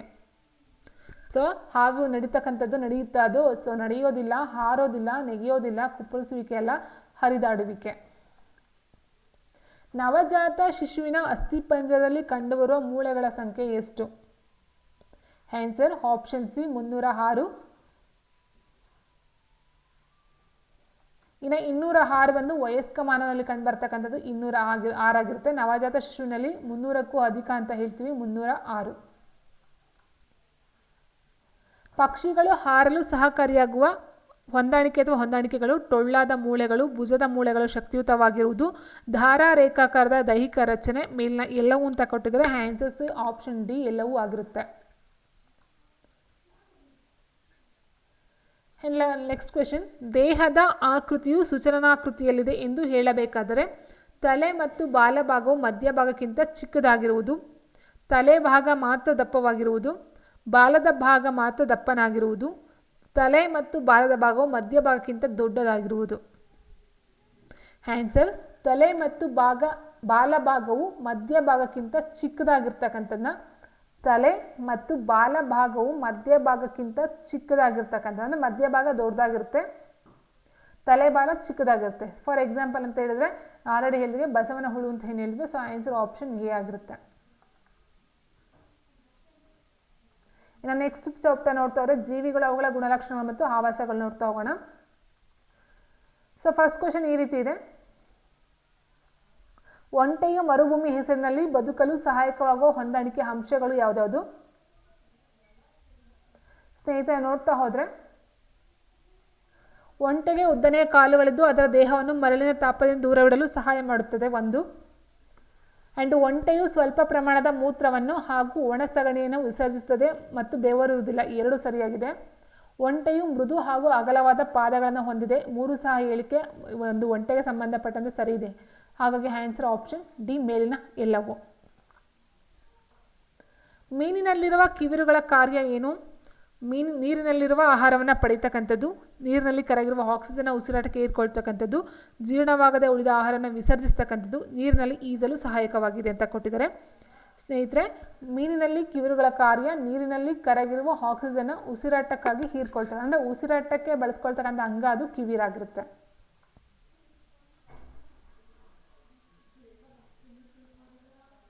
ಮೀನನ್ನು ರಕ್ಷಿಸುವುದರ ಜೊತೆಗೆ ನೀರಿನಲ್ಲಿ ಸುಲಭವಾಗಿ ಚಲಿಸಲು ಸಹಾಯ ಮಾಡುವ ಭಾಗ ಯಾವುದು?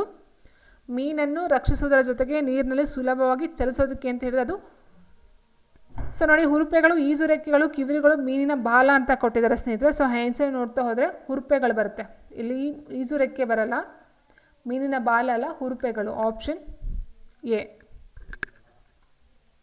ಯಾವುದೇ ಸಸ್ಯ ಅಥವಾ ಪ್ರಾಣಿ ತನ್ನ ಸುತ್ತಲಿನ ಪರಿಸರದಲ್ಲಿ ಸಹಜವಾಗಿ ಜೀವಿಸಲು ಸಹಾಯಕವಾದ ನಿರ್ದಿಷ್ಟ ಲಕ್ಷಣಗಳು ಅಥವಾ ಅಭ್ಯಾಸಗಳನ್ನು ಹೀಗೆಂದು ಕರೆಯಲಾಗುತ್ತದೆ. ಸೊ ಹೊಂದಾಣಿಕೆ, ಸೊ ಈ ಚಾಪ್ಟರ್ಸ್ ನಾವು ನೋಡಿದ್ದೀವಿ ಆಲ್ರೆಡಿ. ಸೊ ಆಪ್ಷನ್ ಬಿ ಹೊಂದಾಣಿಕೆ, ಅಡಾಪ್ಟೇಷನ್ ಅಂತ ಹೇಳ್ತೀವಿ. ಆವಾಸ ಎಂದರೆ ಜೀವಿಗಳಿಗೆ ಕೇವಲ ಆಹಾರ ಮಾತ್ರ ಒದಗಿಸ್ತಕ್ಕಂಥ ಸ್ಥಳ, ಜೀವಿಗಳಿಗೆ ಕೇವಲ ನೀರನ್ನು ಒದಗಿಸ್ತಕ್ಕಂಥದ್ದು. ಸೊ ನೋಡ್ತಾ ಹೋದ ಸ್ನೇಹಿತರೆ, ಜೀವಿಗಳಿಗೆ ಸ್ಥಳ, ಆಹಾರ, ನೀರು, ಗಾಳಿ ಈ ಥರ ಅಗತ್ಯವನ್ನು ಒದಗಿಸ್ತಕ್ಕಂಥ ಒಂದು ಭಾಗವನ್ನು ನಾವು ಆವಾಸ, ಹ್ಯಾಬಿಟೇಟ್ ಅಂತ ಕರಿತೀವಿ. ಈ ಕೆಳಗಿನ ಆವಾಸಗಳಲ್ಲಿ ಭೂ ಆವಾಸಕ್ಕೆ ಸೇರದೇ ಇರುವ ಆವಾಸ, ಭೂ ಆವಾಸಕ್ಕೆ ಸೇರದೇ ಇರ್ತಕ್ಕಂಥದ್ದು ಯಾವುದು? ಅರಣ್ಯ, ಹುಲ್ಲುಗಾವಲು, ಮರುಭೂಮಿ, ಸರೋವರ ಅಂತ ಕೊಟ್ಟಿದ್ದಾರೆ. ಅರಣ್ಯ, ಹುಲ್ಲುಗಾವಲು, ಮರುಭೂಮಿ ಸೇರುತ್ತೆ, ಸರೋವರ ಅಂತಕ್ಕಂಥದ್ದು ನೀರಿನ ಒಂದು ಆವಾಸ ಆಗುತ್ತೆ. Answer option D. ಈ ಕೆಳಗಿನ ಆವಾಸಗಳಲ್ಲಿ ಭೂ ಆವಾಸಕ್ಕೆ ಉದಾಹರಣೆ ಎಂದರೆ ಹುಲ್ಲುಗಾವಲು, ಇದೆಲ್ಲ ಬರ್ತಕ್ಕಂಥದ್ದು ನೀರಿಗೆ. ಈ ಕೆಳಗಿನಲ್ಲಿ ಜೈವಿಕ ಘಟಕಗಳ ಗುಂಪು, ಜೈವಿಕ ಘಟಕಗಳಂತಂದರೆ ಉಸಿರಾಡ್ತಕ್ಕಂಥದ್ದು, ಹೌದಾ? ಸೊ ಆನ್ಸರ್ ಆಪ್ಷನ್ ಬಿ ಸಸ್ಯಗಳು, ಪ್ರಾಣಿಗಳು, ಗಾಳಿ ಅಂತ ಕೊಟ್ಟಿದ್ದಾರೆ ಇಲ್ಲಿ. ಅಜೈವಿಕ ಘಟಕಗಳಂತ ಕೊಟ್ಟಿರ್ತಕ್ಕಂಥದ್ದು ಸಸ್ಯಗಳು, ಪ್ರಾಣಿಗಳು ಬರೋದಿಲ್ಲ. ಅಜೈವಿಕಗೆ ನೋಡ್ತಾ ಹೋದರೆ ಇನ್ನು ಇಲ್ಲೂ ಸಸ್ಯಗಳು, ಪ್ರಾಣಿಗಳು ಬರೋದಿಲ್ಲ. ಇಲ್ಲಿ ಸಸ್ಯಗಳಿದೆ, ಇದು ಬರೋದಿಲ್ಲ. So answer option C. Next, ಒಂದು ಆವಾಸದಲ್ಲಿರುವ ಜೀವಿಗಳಾದ ಸಸ್ಯಗಳು ಮತ್ತು ಪ್ರಾಣಿಗಳು ಅದರ ಜೈವಿಕ ಘಟಕಗಳು, ಅಜೈವಿಕ ಘಟಕಗಳು ಅಂತ ಕೊಟ್ಟಿದ್ದಾರೆ. ಆವಾಸದಲ್ಲಿರುವ ಸಸ್ಯಗಳು ಮತ್ತು ಪ್ರಾಣಿಗಳು ಅಂತ ಹೇಳಿದ್ರೆ ಅದು ಜೈವಿಕ ಘಟಕಕ್ಕೆ ಬರ್ತಕ್ಕಂಥದ್ದು, ಜೀವಿಗಳು ಬರ್ತಕ್ಕಂಥದ್ದು. ಬೀಜಗಳು ಸಸ್ಯಗಳಾಗಿ ಬೆಳೆಯುವ ಸಂದರ್ಭದಲ್ಲಿ ಅವುಗಳ ಮೇಲೆ ಪರಿಣಾಮ ಬೀರುವ ಅಜೈವಿಕ ಅಂಶಗಳು ಯಾವುದು? ಸೊ ಉಷ್ಣ, ನೀರು ಮತ್ತು ಗಾಳಿ, ಸೂರ್ಯನ ಬೆಳಕು, ಮೇಲಿನ ಎಲ್ಲವೂ ಅಂತ ಕೊಟ್ಟಿದ್ದಾರೆ ಸ್ನೇಹಿತರೆ. ಸೊ ಆನ್ಸರ್ ಆಪ್ಷನ್ ಡಿ, ಎಲ್ಲನೂ ಸಹ ಬೇಕೇ ಬೇಕಾಗುತ್ತೆ ಒಂದು ಸಸ್ಯ ಬೆಳಿಬೇಕಂತ ಹೇಳಿದರೆ. ನೀರು, ಗಾಳಿ, ಸೂರ್ಯನ ಬೆಳಕು, ಉಷ್ಣ ಇಷ್ಟು ಸಹ ಬೇಕು. ರಾಜು ಒಣಗಿದ ಹೆಸರು ಕಾಳುಗಳನ್ನು ತೆಗೆದುಕೊಂಡು ಅವುಗಳನ್ನು ಇಡೀ ರಾತ್ರಿ ನೀರಿನಲ್ಲಿ ನೆನೆಸಿ ನಂತರ 3 ರಿಂದ 4 ದಿನಗಳ ಕಾಲ ರೆಫ್ರಿಜರೇಟರ್ನಲ್ಲಿ ಇಟ್ಟಿದ್ದನು. ಆದರೆ ಅವು ಮೊಳೆಯೊಡೆಯಲಿಲ್ಲ. ಇದರಿಂದ ಅವನು ಕಂಡುಕೊಂಡ ಅಂಶ ಏನಂತ ಹೇಳಿದರೆ, ಬೀಜಗಳು ಮೊಳೆಯಲು ಸೂರ್ಯನ ಬೆಳಕು ಅವಶ್ಯಕ, ಬೀಜಗಳು ಮೊಳೆಯಲು ಉಷ್ಣ ಅವಶ್ಯಕ, ಬೀಜಗಳು ಮೊಳೆಯಲು ನೀರು ಅವಶ್ಯಕ, ಮೇಲಿನ ಯಾವುದೂ ಅಲ್ಲ ಅಂತ ಕೊಟ್ಟಿದ್ದಾರೆ ಸ್ನೇಹಿತರೆ. ಸೊ ನೋಡಿ, ಇಲ್ಲ ನೋಡ್ತಾ ಹೋದರೆ ನೆನೆಸ್ಬಿಟ್ಟು ಕಾಳನ್ನ ನಾವು ಹೊರಗಡೆ ಇಟ್ಟರೆ, ಒಂದು ಇದಕ್ಕೆ ಬಟ್ಟೆನ ಕಟ್ಟಿ ಬಿಗಿಯಾಗಿ ಇಟ್ಟರೆ ಅಲ್ಲಿ ಮೊಳಕೆ ಬರುತ್ತೆ. ಬಟ್ ಅವನು ಫ್ರಿಜ್ಜಲ್ಲಿ ಇಟ್ಟಾಗ ಅದು ಮೊಳಕೆ ಬರಲ್ಲ. ಯಾಕಂದರೆ ಅಲ್ಲಿ ಫ್ರಿಜ್ಜು ಅಂತಕ್ಕಂಥದ್ದು ಶೀತಕಾರಕ ಆಗುತ್ತೆ, ಅಲ್ಲಿ ಉಷ್ಣ ಇರೋದಿಲ್ಲ. ಸೊ ಹಾಗಾಗಿ ಒಂದು ಮೊಳಕೆ ಬರಬೇಕಂದ್ರೆ ಉಷ್ಣ ಅವಶ್ಯಕವಾಗಿ ಬೇಕೇ ಬೇಕು. ಈ ಕೆಳಗಿನಲ್ಲಿ ಮರುಭೂಮಿಯಲ್ಲಿ ಕಂಡು ಬರದ ಪ್ರಾಣಿ, ಅರ್ಥ ಮಾಡ್ಕೊಳ್ಳಿ, ಮರುಭೂಮಿಯಲ್ಲಿ ಕಂಡು ಬರದ ಪ್ರಾಣಿ ಯಾವುದು? ಒಂಟೆ ಡೆಫಿನೆಟ್ ಆಗಿ ನೋಡ್ತಾ ಹೋಗ್ತೀವಿ. ಹಾವು ಸಹ ಬರುತ್ತೆ ಈ ಒಂದು ಇದರಲ್ಲಿ, ಆ್ಯಂಡ್ ಇಲ್ಲಿನೂ ಸಹ ಬರ್ತಕ್ಕಂಥದ್ದು ಆಗಿರುತ್ತೆ ಸ್ನೇಹಿತರೆ. ಇಲ್ಲಿ ಜಿಂಕೆ ಅಂತಕ್ಕಂಥದ್ದು ಏನಿದೆ ಇದು ಮರುಭೂಮಿಯಲ್ಲಿ ವಾಸ ಮಾಡೋದಕ್ಕೆ ಸಾಧ್ಯ ಆಗೋದಿಲ್ಲ. ಆನ್ಸರ್ ಆಪ್ಷನ್ ಡಿ ಆಗಿರುತ್ತೆ. ಮರುಭೂಮಿಯಲ್ಲಿ ಕೆಲವು ಪ್ರಾಣಿಗಳು ರಾತ್ರಿಯ ವೇಳೆಯಲ್ಲಿ ಮಾತ್ರ ಬಿಲದಿಂದ ಹೊರಗೆ ಬರುತ್ತವೆ, ಕಾರಣವೇನು?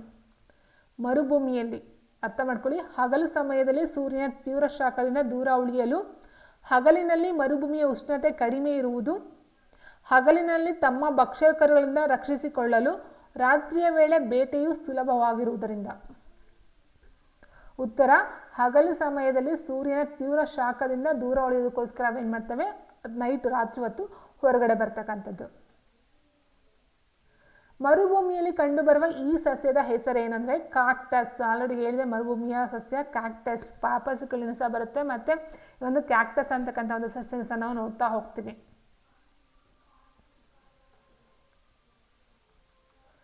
ಮರುಭೂಮಿಯ ಸಸ್ಯಗಳು ಬಾಷ್ಪ ವಿಸರ್ಜನೆಯ ಮೂಲಕ ಅತಿ ಕಡಿಮೆ ಪ್ರಮಾಣದಲ್ಲಿ ನೀರನ್ನು ಕಳೆದುಕೊಳ್ಳಲು ಕಾರಣವೇನು? ಮರುಭೂಮಿ ಸಸ್ಯಗಳಲ್ಲಿ ಎಲೆಗಳು ಇಲ್ಲದಿರುವುದು ಅಥವಾ ಚಿಕ್ಕದಾಗಿರುವುದು, ಮರುಭೂಮಿ ಸಸ್ಯಗಳಲ್ಲಿ ಎಲೆಗಳು ಮುಳ್ಳಿನ ಆಕಾರದಲ್ಲಿ ಇರುವುದು. ಸೊ ಇದು ಸಹ ಕೇಳಿದ್ರು ಸ್ನೇಹಿತರೆ ಒಂದು ಎಕ್ಸಾಮಲ್ಲಿ. ಮರುಭೂಮಿಯಲ್ಲಿರ್ತಕ್ಕಂಥ ಸಸ್ಯಗಳ ಎಲೆಗಳು ಯಾವುದು ಅಂತ ಹೇಳಿದ್ರೆ ಅದರ ಮುಳ್ಳುಗಳಾಗಿರುತ್ತೆ. ಅರ್ಥ ಮಾಡ್ಕೊಳ್ಳಿ, ಎಲೆಗಳು ಅಂದರೆ ಮುಳ್ಳಿನ ಆಕಾರದಲ್ಲಿ ಇರ್ತಕ್ಕಂಥದ್ದು ಎಲೆ ಅಥವಾ ಮುಳ್ಳು ಅಂತಲೇ ಹೇಳ್ಬಹುದು ಸ್ನೇಹಿತರೆ. ಓಕೆ, ಸೊ ಹೀಗಿರಬೇಕಾದ್ರೆ ಆನ್ಸರ್ ಅಂತ ಹೇಳಿದ್ರೆ ಎರಡೂ ಸಹ ಸರಿ ಇದೆ. ಮರುಭೂಮಿಯ ಸಸ್ಯಗಳ ಎಲೆಗಳು ಇಲ್ಲದಿರ್ತಕ್ಕಂಥದ್ದು ಅಥವಾ ಚಿಕ್ಕದಾಗಿರುತ್ತೆ, ಆ್ಯಂಡ್ ಆಲ್ಮೋಸ್ಟ್ ಎಲ್ಲ ಮುಳ್ಳುಗಳ ರೂಪದಲ್ಲಿ ಕಂಡು ಬರ್ತಕ್ಕಂಥದ್ದು. ಆನ್ಸರ್ ಆಪ್ಷನ್ ಡಿ, ಎ ಮತ್ತು ಬಿ ಎರಡು ಸರಿ. ನೆಕ್ಸ್ಟ್ ಪ್ರಶ್ನೆ ನೋಡ್ತಾ ಹೋದರೆ, ಮರುಭೂಮಿ ವಾತಾವರಣದಲ್ಲಿ ಬದುಕಲು ಪಾಪಸ್ ಕಳ್ಳಿ ಮಾಡಿಕೊಂಡಿರುವ ಹೊಂದಾಣಿಕೆಗಳು ಯಾವುದ್ಯಾವುದು? ಪಾಪಸ್ ಕಳ್ಳಿ ಸಸ್ಯದಲ್ಲಿ ದ್ಯುತಿಸಂಶ್ಲೇಷಣೆ ಸಾಮಾನ್ಯವಾಗಿ ಕಾಂಡದಲ್ಲಿ ನಡೆಯುತ್ತದೆ, ಹೌದಾ? ಸೊ ಇದು ವೆರಿ ಇಂಪಾರ್ಟೆಂಟು. ಪಾಪಸ್ ಕಳ್ಳಿಯಲ್ಲಿ ದ್ಯುತಿಸಂಶ್ಲೇಷಣಾ ಕ್ರಿಯೆ ಎಲ್ಲಿ ನಡೆಯುತ್ತೆ? ಕಾಂಡದಲ್ಲಿ ನಡೆಯುತ್ತೆ. ಸೊ ಬಟ್ ಸಸ್ಯಗಳಲ್ಲಿ ಏನು ಮಾಡ್ತೀವಿ ನಾವು? ಎಲೆಗಳಲ್ಲಿ ನಡೆಯುತ್ತೆ. ಬಟ್ ಈ ಒಂದು ಪಾಂಪಸ್ ಕಳ್ಳಿ ಅಥವಾ ಈ ಒಂದು ಮರುಭೂಮಿಯಲ್ಲಿ ಇರ್ತಕ್ಕಂಥ ಒಂದು ಗಿಡಗಳಲ್ಲಿ ಕಾಂಡದಲ್ಲಿ ಕಂಡು ಬರ್ತಕ್ಕಂಥದ್ದು. ಮತ್ತು ಕಾಂಡವು ದಪ್ಪನೆ ಮೇಣದಂತಹ ಪದರದಿಂದ ಆವೃತವಾಗಿದ್ದು ಅಂಗಾಂಶಗಳಲ್ಲಿ ನೀರು ಉಳಿದುಕೊಳ್ಳಲು ಸಹಾಯಕವಾಗುತ್ತದೆ ಅಂತಕ್ಕಂಥದ್ದು. ಆ್ಯಂಡ್ ಪಾಪಸ್ ಕಳ್ಳಿ ಸಸ್ಯದ ಬೇರುಗಳು ನೀರನ್ನು ಹೀರಿಕೊಳ್ಳಲು ಮಣ್ಣಿನಲ್ಲಿ ಆಳವಾಗಿ ಇಳಿದಿರುತ್ತಕ್ಕಂಥದ್ದು. ಓಕೆ, ಮಣ್ಣಿನಲ್ಲಿ ಬೇರು ತುಂಬ ಆಳವಾಗಿ ಬೇರು ಇರ್ತಕ್ಕಂಥದ್ದು ಆಗಿರುತ್ತೆ. ಸೊ ಹಾಗಾಗಿ ಆನ್ಸರ್ ಆಪ್ಷನ್ ಡಿ, ಮೇಲಿನ ಎಲ್ಲವೂ ಅಂತಕ್ಕಂಥದ್ದು ಸರಿಯಾಗಿರ್ತಕ್ಕಂಥದ್ದು. ಪರ್ವತ ಪ್ರದೇಶಗಳಲ್ಲಿ ಕಂಡುಬರುವ ಮರಗಳು ಸಾಮಾನ್ಯವಾಗಿ ಶಂಕುವಿನ ಆಕಾರದಲ್ಲಿ ಇರುತ್ತವೆ. ಇದರಿಂದ ಮರಗಳಿಗೆ ಆಗ್ತಕ್ಕಂಥ ಅನುಕೂಲ ಏನಂತ ಅಂದರೆ ಸ್ನೇಹಿತರೆ, ಶಂಕುವಿನ ಆಕಾರ ಅಂತ ಹೇಳಿದ್ರೆ ಬೀಳ್ತಕ್ಕಂಥ ಪರ್ವತ ಪ್ರದೇಶದ ಹಿಮ ಏನಿರುತ್ತೋ ಅದು ಸುಲಭವಾಗಿ ಜಾರ್ಕೊಂಡು ಕೆಳಗಡೆ ಹೋಗೋದು ಒಂದು ಬರುತ್ತೆ. ಮತ್ತು ಮರಗಳು ಆಕರ್ಷಕವಾಗಿ ಕಾಣಲು ಅಂತ ಕೊಟ್ಟಿದ್ದಾರೆ, ಚಳಿಯಿಂದ ರಕ್ಷಿಸಿಕೊಳ್ಳಲು, ಬಾಷ್ಪ ವಿಸರ್ಜನೆ ನಿಯಂತ್ರಿಸಲು, ಮಳೆಯ ನೀರು ಮತ್ತು ಮಂಜಿನ ಹನಿಗಳು ಸುಲಭವಾಗಿ ಜಾರಲು ಅಂತ ಕೊಟ್ಟಿದ್ದಾರೆ. ಸೊ ಆನ್ಸರ್ ಆಪ್ಷನ್ ಡಿ, ಮಳೆಯ ನೀರು ಮತ್ತು ಮಂಜಿನ ಹನಿಗಳು ಸುಲಭವಾಗಿ ಜಾರಬೇಕು ಆ ಒಂದು ಮರದಿಂದ ಕೆಳಗಡೆಗೆ. ಸೊ ಹಾಗಾಗಿ ಇಲ್ಲಿ ಶಂಕುವಿನ ಆಕಾರದಲ್ಲಿ ಆ ಒಂದು ಗಿಡಗಳು ಇರುತ್ತೆ. ಈ ಕೆಳಗಿನ ಪ್ರಾಣಿಗಳಲ್ಲಿ ಪರ್ವತ ಪ್ರದೇಶದಲ್ಲಿ ಕಂಡುಬರದ ಪ್ರಾಣಿ ಒಂಟೆ, ಹಿಮಚಿರತೆ, ಚಮರಿ ಮೃಗ, ಪರ್ವತ ಮೇಕೆ. ಸೊ ಹಿಮಚಿರತೆ ಅಂದರೆ ಪರ್ವತ ಅಂತ ಹೇಳಿದಾಗ ಸ್ನೇಹಿತರೆ ಅಲ್ಲಿ ಬರ್ತಕ್ಕಂಥದ್ದು ಮೇಯ್ನಾಗಿ ಹಿಮ. ಓಕೆ, ಅದನ್ನು ಅರ್ಥ ಮಾಡ್ಕೊಳ್ಳಿ. ಸೊ ಇಲ್ಲಿ ನಾವು ನೋಡ್ತಾ ಹೋದರೆ ಹಿಮಚಿರತೆ ಬರುತ್ತೆ, ಚಮರಿ ಮೃಗ ಮೇಯ್ನಾಗಿ ಕಂಡು ಬರ್ತಕ್ಕಂಥ ಈ ಒಂದು ಚಮರಿ ಮೃಗ ಯಾಕೆ ಆ್ಯಂಡ್ ಪರ್ವತ ಮೇಕೆ ಈ 3 ಕಂಡು ಬರುತ್ತೆ. ಸೊ ಒಂಟೆ ಅಂತಕ್ಕಂಥದ್ದು ಈ ಒಂದು ಪರ್ವತ ಪ್ರದೇಶದಲ್ಲಿ ಕಂಡು ಬರೋದಿಲ್ಲ. ಆನ್ಸರ್ ಆಪ್ಷನ್ ಎ ಆಗಿರುತ್ತೆ. ಪರ್ವತ ಪ್ರದೇಶಗಳಲ್ಲಿ ವಾಸಿಸುವ ಪ್ರಾಣಿಗಳಲ್ಲಿ ಸಾಮಾನ್ಯವಾಗಿ ಕಂಡು ಬರದ ಲಕ್ಷಣ ಯಾವುದು? ಸ್ವಲ್ಪ ಪ್ರಮಾಣದ ಮೂತ್ರವನ್ನು ವಿಸರ್ಜಿಸುವುದು ಮತ್ತು ಬೆವರದೆ ಇರ್ತಕ್ಕಂಥದ್ದು. ಅಂದರೆ ಸ್ನೇಹಿತರೆ, ಸ್ವಲ್ಪ ಪ್ರಮಾಣ ಮೂತ್ರವನ್ನು ವಿಸರ್ಜಿಸುವುದು, ಬೆವರದೇ ಇರೋದು, ಇದು ಇದರಲ್ಲಿ ಬರ್ತಕ್ಕಂಥದ್ದು, ಅದರಲ್ಲಿ ಮರುಭೂಮಿಯಲ್ಲಿ, ಹೌದಾ, ಮರುಭೂಮಿಯಲ್ಲಿ ಕಂಡು ಬರ್ತಕ್ಕಂಥ. ಸೊ ಹಾಗಾಗಿ ಇದು ತಪ್ಪಾಗಿದೆ, ಕಂಡು ಬರದ ಅಂತ ಕೊಟ್ಟಿದ್ದಾರೆ. ಸೊ ಆನ್ಸರ್ ಆಪ್ಷನ್ ಎ ಆಗಿರುತ್ತೆ. ಇನ್ನು ನೆಕ್ಸ್ಟ್ ನೋಡ್ತಾ ಹೋದರೆ ದಪ್ಪವಾದ ಚರ್ಮ ಅಥವಾ ತುಪ್ಪಟ ಹೊಂದಿರುತ್ತೆ, ಹೌದು. ಪಾದಗಳು ಮತ್ತು ಕಾಲ್ಬೆರಳುಗಳು ದಪ್ಪನಾಗಿ ತುಪ್ಪಟವನ್ನು ಇರುವುದು ಸರಿಯಾಗಿದೆ. ಜಾರು ಕಲ್ಲು ಬಂಡೆಗಳಿರುವ ಪರ್ವತಗಳ ಮೇಲೆ ಚಲಿಸಲು ಬಲವಾದ ಗೊರಸು ಹೊಂದಿರುವುದು ಸರಿ ಇದೆ. ಆಪ್ಷನ್ 1 ಈ ಹೇಳಿಕೆ ತಪ್ಪು ಅನ್ನೋದಕ್ಕಿಂತ ಹೆಚ್ಚಾಗಿ ಇದು ಪರ್ವತ ಪ್ರದೇಶಗಳಲ್ಲಿ ಕಂಡು ಬರ್ತಕ್ಕಂಥ ಒಂದು ಲಕ್ಷಣ ಆಗಿರೋದಿಲ್ಲ. ಹುಲ್ಲುಗಾವಲು ಪ್ರದೇಶಗಳಲ್ಲಿ ವಾಸಿಸುವ ಸಿಂಹವು ಮುಖದ ಮುಂಭಾಗದಲ್ಲಿ ಕಣ್ಣುಗಳನ್ನು ಹೊಂದಿರುವುದರಿಂದ ಅನುಕೂಲ ಏನು? ಸ್ನೇಹಿತರೆ, ಇನ್ನೂ ಒಂದು ಪ್ರಶ್ನೆ ಅರ್ಥ ಮಾಡ್ಕೊಳ್ಳಿ. ಸಿಂಹದ ಒಂದು ಹ್ಯಾಬಿಟೇಟ್ ಅಥವಾ ಆವಾಸ ಸ್ಥಾನ ಯಾವುದು ಅಂತ ಹೇಳಿದ್ರೆ ಹುಲ್ಲುಗಾವಲು ಪ್ರದೇಶ. Very important. ಅರಣ್ಯ ಕಾಡು ಅಲ್ಲ, ಸಿಂಹದ ಒಂದು ಆವಾಸ ಸ್ಥಾನ ಹುಲ್ಲುಗಾವಲು ಪ್ರದೇಶ ಆಗಿರುತ್ತೆ. ಒಂದು ನೆನಪಲ್ಲಿ ಇಟ್ಕೊಳ್ಳಿ. ಮತ್ತು ಮುಂಭಾಗದಲ್ಲಿ ಕಣ್ಣುಗಳನ್ನು ಹೊಂದಿರತಕ್ಕಂಥದ್ದು ಏನಕ್ಕೆ ಅಂತಂದರೆ ಮೇನ್ ರೀಸನ್ ಅಂತ ಹೇಳಿದ್ರೆ ಸ್ನೇಹಿತರೆ, ಬೇಟೆಯಾಡಬೇಕಾದ ಪ್ರಾಣಿ ಇರುವ ಸ್ಥಳವನ್ನು ಸರಿಯಾಗಿ ತಿಳ್ಕೊಳ್ಳೋದಕ್ಕೋಸ್ಕರ. ಆಪ್ಷನ್ ಡಿ ಆಗಿರುತ್ತೆ. ನೆಕ್ಸ್ಟ್ ಮುಂದಿನ ಪ್ರಶ್ನೆ, ಹುಲ್ಲುಗಾವಲು ಪ್ರದೇಶದಲ್ಲಿ ವಾಸಿಸಲು ಜಿಂಕೆಯಲ್ಲಿ ಕಂಡುಬರುವ ಹೊಂದಾಣಿಕೆಗಳು ಯಾವುದ್ಯಾವುದು? ಕಾಡಿನಲ್ಲಿ ಸಿಗುವ ಗೆಣಸು ಗಿಡಗೆಂಟೆಗಳನ್ನು ಅಗೆಯಲು ಗಟ್ಟಿಯಾದ ಹಲ್ಲುಗಳಿವೆ, ಸರಿಯಾಗಿದೆ. ಭಕ್ಷಕ ಪ್ರಾಣಿಗಳ ಚಲನವಲನಗಳನ್ನು ಆಲಿಸಲು ಜಿಂಕೆಗೆ ಉದ್ದನೆಯ ಕಿವಿಗಳಿವೆ, ಸರಿ ಇದೆ. ಎಲ್ಲ ದಿಕ್ಕುಗಳಲ್ಲಿ ನೋಡಿ ಅಪಾಯವನ್ನು ತಿಳಿಯಲು ಮುಖದ ಪಾರ್ಶ್ವಭಾಗದಲ್ಲಿ ಕಣ್ಣುಗಳಿವೆ, ಸರಿ ಇದೆ. ಹಾಗಾಗಿ ಆನ್ಸರ್ ಆಪ್ಷನ್ ಡಿ ಮೇಲಿನ ಎಲ್ಲವೂ ಸರಿಯಾಗಿದೆ. ಕೆಳಗಿನಲ್ಲಿ ಸರಿಯಾದ ಕ್ರಮವನ್ನು ಆರಿಸಿ ಬರೆಯಿರಿ ಅಂತ ಕೊಟ್ಟಿದ್ದಾರೆ. ಒಂಟೆ, ಸಿಂಹ, ಚಮರಿ ಮೃಗ, ಆನೆ. ಸೊ ನಾನು ಆಲ್ರೆಡಿ ಹೇಳಿದಾಗ ಸ್ನೇಹಿತರೆ, ಸಿಂಹ ಅಂತಕ್ಕಂಥದ್ದು ಒಂದು ಆವಾಸ ಸ್ಥಾನ ಹುಲ್ಲುಗಾವಲು ಬರುತ್ತೆ. ಆ್ಯಂಡ್ ಒಂಟೆ ಮರುಭೂಮಿಯ ಹಡಗು ಅಂತ ಹೇಳ್ತೀವಿ, ಆಪ್ಷನ್ ಡಿ ಆಗಿರುತ್ತೆ. ಚಮರಿ ಮೃಗ ಬಂದು ಪರ್ವತ ಪ್ರದೇಶಗಳಲ್ಲಿ ಕಂಡು ಬರ್ತಕ್ಕಂಥದ್ದು, ಆನೆ ಬಂದು ಅರಣ್ಯದಲ್ಲಿ ಕಂಡು ಬರ್ತಕ್ಕಂಥದ್ದು. ಓಕೆ, ಸೊ ಆಪ್ಷನ್ ಏನಾದರೂ ಇರಲಿ. ಓಕೆ, ಒಂಟೆಗೆ ನಾವು ನೋಡ್ತಾ ಹೋದರೆ ಮರುಭೂಮಿ, ಆಪ್ಷನ್ ಡಿ ಯಲ್ಲಿದೆ, ಇವೆರಡಲ್ಲಿದೆ ಡಿ. ಆ್ಯಂಡ್ ಸಿಂಹ ಬಂದು ಹುಲ್ಲುಗಾವಲು, ಅದು ಇದೆ.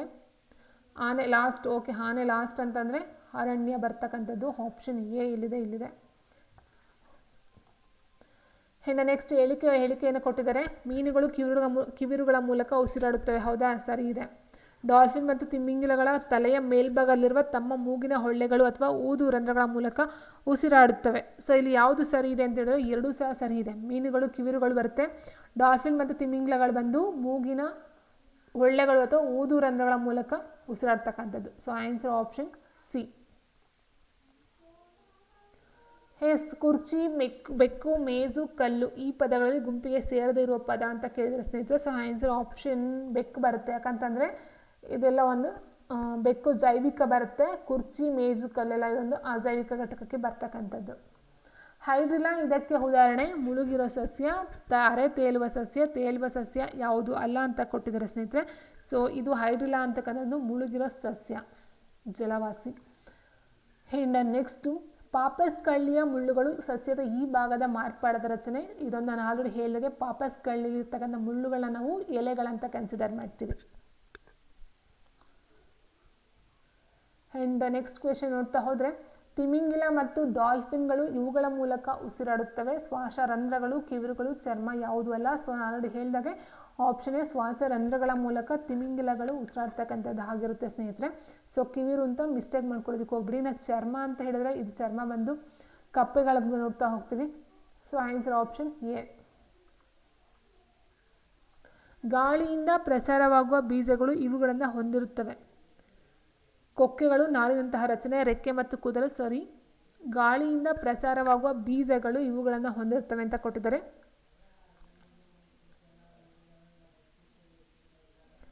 ಗಾಳಿಯಿಂದ ಪ್ರಸಾರವಾಗುವ ಬೀಜಗಳು ಇವುಗಳನ್ನು ಹೊಂದಿರುತ್ತೆ. ಸಾರಿ ಸ್ನೇಹಿತರೆ, ಇದು ಬೀಜಗಳಂತ ಕೊಟ್ಟಿದ್ದಾರೆ. ಬಟ್ ರೆಕ್ಕೆ ಮತ್ತು ಕೂದಲು ಅದು ಯಾವ ಇದ್ರಿಂದ ನನಗೆ ಅಷ್ಟು ಅರ್ಥ ಆಗಿಲ್ಲ, ಕ್ವೆಶನ್ಸ್ ಇದಾಗಿರಲಿಲ್ಲ, ನಾನು ಲೆಫ್ಟ್ ಮಾಡ್ತಾ ಹೋಗ್ತೀನಿ ಇದನ್ನು. ನೆಕ್ಸ್ಟ್ ನೋಡ್ತಾ ಹೋದರೆ,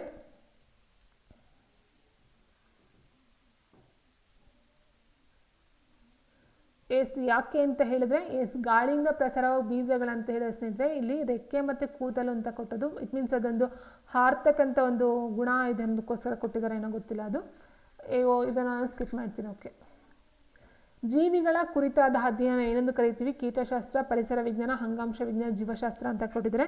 ಸೊ ಕೀಟಗಳು ಅಂದರೆ ಜೀವಿಗಳ ಕುರಿತಾದ ಅಧ್ಯಯನ ಕೊಟ್ಟಿರ್ತಕ್ಕಂಥದ್ದು. ಸೊ ಕೀಟಶಾಸ್ತ್ರ ಅಂದರೆ ಕೀಟಗಳ ಬಗ್ಗೆ ಅಧ್ಯಯನ ಮಾಡ್ತಕ್ಕಂಥದ್ದು ಎಂಟಮಾಲಜಿ ಅಂತ ಕರಿತೀವಿ ಸ್ನೇಹಿತರೆ. ಇನ್ನು ನೆಕ್ಸ್ಟ್ ನೋಡ್ತಾ ಹೋದರೆ ಜೀವಿಗಳ ಕುರಿತಾದಂಥದ್ದು ಜೀವಶಾಸ್ತ್ರ, ಆಪ್ಷನ್ ಡಿ ಆಗಿರುತ್ತೆ. ಇನ್ನು ಅಂಗಾಂಶ ವಿಜ್ಞಾನ ಅಂದರೆ ಅಂಗಾಂಶದ ಬಗ್ಗೆ ಬರುತ್ತೆ, ಪರಿಸರ ವಿಜ್ಞಾನ ಅಂದರೆ ಪರಿಸರದ ಬಗ್ಗೆ ಬರುತ್ತೆ. ಸೊ ಆನ್ಸರ್ ಆಪ್ಷನ್ ಡಿ ಜೀವಶಾಸ್ತ್ರ. ಜೀವಿಗಳು ವಾಸಿಸುವ ಸ್ಥಳವನ್ನು ಹೀಗೆಂದು ಕರೆಯಲಾಗುತ್ತದೆ: ಆವಾಸ, ಹೊಂದಾಣಿಕೆ, ಹವ್ಯಾಸ, ಮನೆ. ಜೀವಿಗಳ ಒಂದು ವಾಸಸ್ಥಳವನ್ನು ಆವಾಸ ಅಂತ ಕರಿತೀವಿ, ಹ್ಯಾಬಿಟೇಟ್. ಆ್ಯಂಡ್ ನೆಕ್ಸ್ಟ್ ಬ್ಯಾಕ್ಟೀರಿಯಾದ ಈ ಗುಂಪಿಗೆ ಸೇರುತ್ತದೆ: ಉತ್ಪಾದಕಗಳು, ಪರಪೋಷಕಗಳು, ವಿಘಟಕಗಳು ಯಾವುದು ಅಲ್ಲ. ಸ್ನೇಹಿತರೆ, ಬ್ಯಾಕ್ಟೀರಿಯಾ ಅಂತಕ್ಕಂಥದ್ದು ಉತ್ಪಾದಕಗಳಿಗೂ ಬರಲ್ಲ, ತಮ್ಮ ಆಹಾರವನ್ನು ತಾವೇ ತಯಾರಿಸ್ಕೊಳ್ತಕ್ಕಂಥದ್ದು ಆಗೋದಿಲ್ಲ. ಪರಪೋಷಕಗಳಿಗೂ ಬರಲ್ಲ, ಅದೊಂದು ವಿಘಟಕಗಳಲ್ಲಿ ಬರುತ್ತೆ, ಬೇರೆದನ್ನು ಸತ್ತಂತಹ ಒಂದು ಇದನ್ನು ತಿಂತಕ್ಕಂಥದ್ದು. ಹಸಿರು ಮನೆ ಪರಿಣಾಮಕ್ಕೆ ಕಾರಣವಾಗಿರುವ ಅನಿಲ ಯಾವುದು? ಇಂಗಾಲದ ಡೈಆಕ್ಸೈಡ್, ಇಂಗಾಲದ ಮೊನಾಕ್ಸೈಡ್, ಗಂಧಕದ ಡೈಆಕ್ಸೈಡ್, ಆಕ್ಸಿಜನ್ ಅಂತ ಕೊಟ್ಟಿದ್ದಾರೆ. ಸೊ ಆನ್ಸರ್ ಬಂದು ಆಪ್ಷನ್ ಎ ಇಂಗಾಲದ ಡೈಆಕ್ಸೈಡ್, ಕಾರ್ಬನ್ ಡೈಆಕ್ಸೈಡ್. ಸಸ್ಯಗಳು ಹೊರಸೂಸುವ ಮಂದ ದ್ರವ ಪದಾರ್ಥದ ವಸ್ತು ಇದಾಗಿರುತ್ತದೆ: ಕ್ಯೂಟಿಕಲ್, ನೀರು, ಲ್ಯಾಕ್ಟಿಕ್ಸ್ ಯಾವುದು ಅಲ್ಲ. ಸಸ್ಯಗಳು ಹೊರ ಸೂಸುವ ಮಂದ ದ್ರವ ಅಂತೇಳಿ ಸ್ನೇಹಿತರೆ, ಅದು ಬಂದು ಆಪ್ಷನ್ ಸಿ ಲ್ಯಾಟಿಕ್ಸ್ ಅಂತಕ್ಕಂಥದ್ದು, ಆಪ್ಷನ್ ಸಿ. ಸೊ ಇಷ್ಟು ಬಂದು ಸ್ನೇಹಿತರೆ ಒಟ್ಟು 6 ಚಾಪ್ಟರ್. ಫಸ್ಟ್ ಒಂದು ಚಾಪ್ಟರ್ ಮೊದಲೇ ಅಪ್ಲೋಡ್ ಮಾಡಿದ್ದೀನಿ, ಈಗ ಒಟ್ಟು 5 ಚಾಪ್ಟರ್ಸ್ನ ಕಂಪ್ಲೀಟ್ ಮಾಡಿದ್ದೀನಿ. ಇನ್ನು ಉಳಿದಂಥ ಚಾಪ್ಟರ್ಸ್ನ ನೆಕ್ಸ್ಟ್ ಒಂದು ವಿಡಿಯೋನ ಅಪ್ಲೋಡ್ ಮಾಡ್ತಾ ಹೋಗ್ತೀನಿ. ಸೊ ಆದಷ್ಟು TETಗೆ ನೆಕ್ಸ್ಟ್ ಏನಿದೆ 19-20 ದಿನ ಇದೆಯೋ ಅಷ್ಟರಲ್ಲಿ ಎಲ್ಲ ಒಂದು LBA ಕ್ವಶನ್ಸ್ಗಳ ಎಲ್ಲ ಒಂದು ಸಬ್ಜೆಕ್ಟ ಆಲ್ಮೋಸ್ಟ್ ಎಲ್ಲ ಚಾಪ್ಟರ್ಸ್ನ ನಾವು MCQಸ್ಗಳನ್ನ ಕಂಪ್ಲೀಟ್ ಮಾಡೋಣ. ಸೊ ಹಾಗಾಗಿ ಡೈಲಿ ಒಂದೊಂದು ಚಾಪ್ಟರ್ ಎಲ್ಲ ಒಂದೊಂದು ಕ್ಲಾಸ್ನೇ ಅಪ್ಲೋಡ್ ಮಾಡ್ತಾ ಹೋಗ್ತೀನಿ. ಸೊ ನೀವು ಆದಷ್ಟು ನೋಡ್ತಾ ಹೋಗಿ ಆ್ಯಂಡ್ ಪ್ರಿಪೇರ್ ಆಗ್ತಾ ಹೋಗಿ ಅಂತ ಹೇಳ್ತಾ, ಈ ಒಂದು ವಿಡಿಯೋ ಇಷ್ಟ ಆಗಿರೋ ಒಂದು ಲೈಕನ್ನು ಮಾಡಿ ಅಂತ ಹೇಳ್ತಾ ಇಲ್ಲಿಗೆ ವಿಡಿಯೋನ ಎಂಡ್ ಮಾಡ್ತೀನಿ. ನೆಕ್ಸ್ಟ್ ಒಂದು ಕ್ಲಾಸಸ್ಸಲ್ಲಿ ಇದಕ್ಕೆ ಮುಂದುವರೆದಂಥ ಎಲ್ಲ ಚಾಪ್ಟರ್ಸ್ಗಳನ್ನ ನಾನು ಕೊಡ್ತಾ ಹೋಗ್ತೀನಿ MCQಸ್ಗಳನ್ನ ಸ್ನೇಹಿತರೆ. ಸೊ ಯಾರೆಲ್ಲ ನೋಡಿದ್ರು ಅವ್ರಿಗೆಲ್ಲರಿಗೂ ಧನ್ಯವಾದಗಳಂತ ಹೇಳ್ತಾ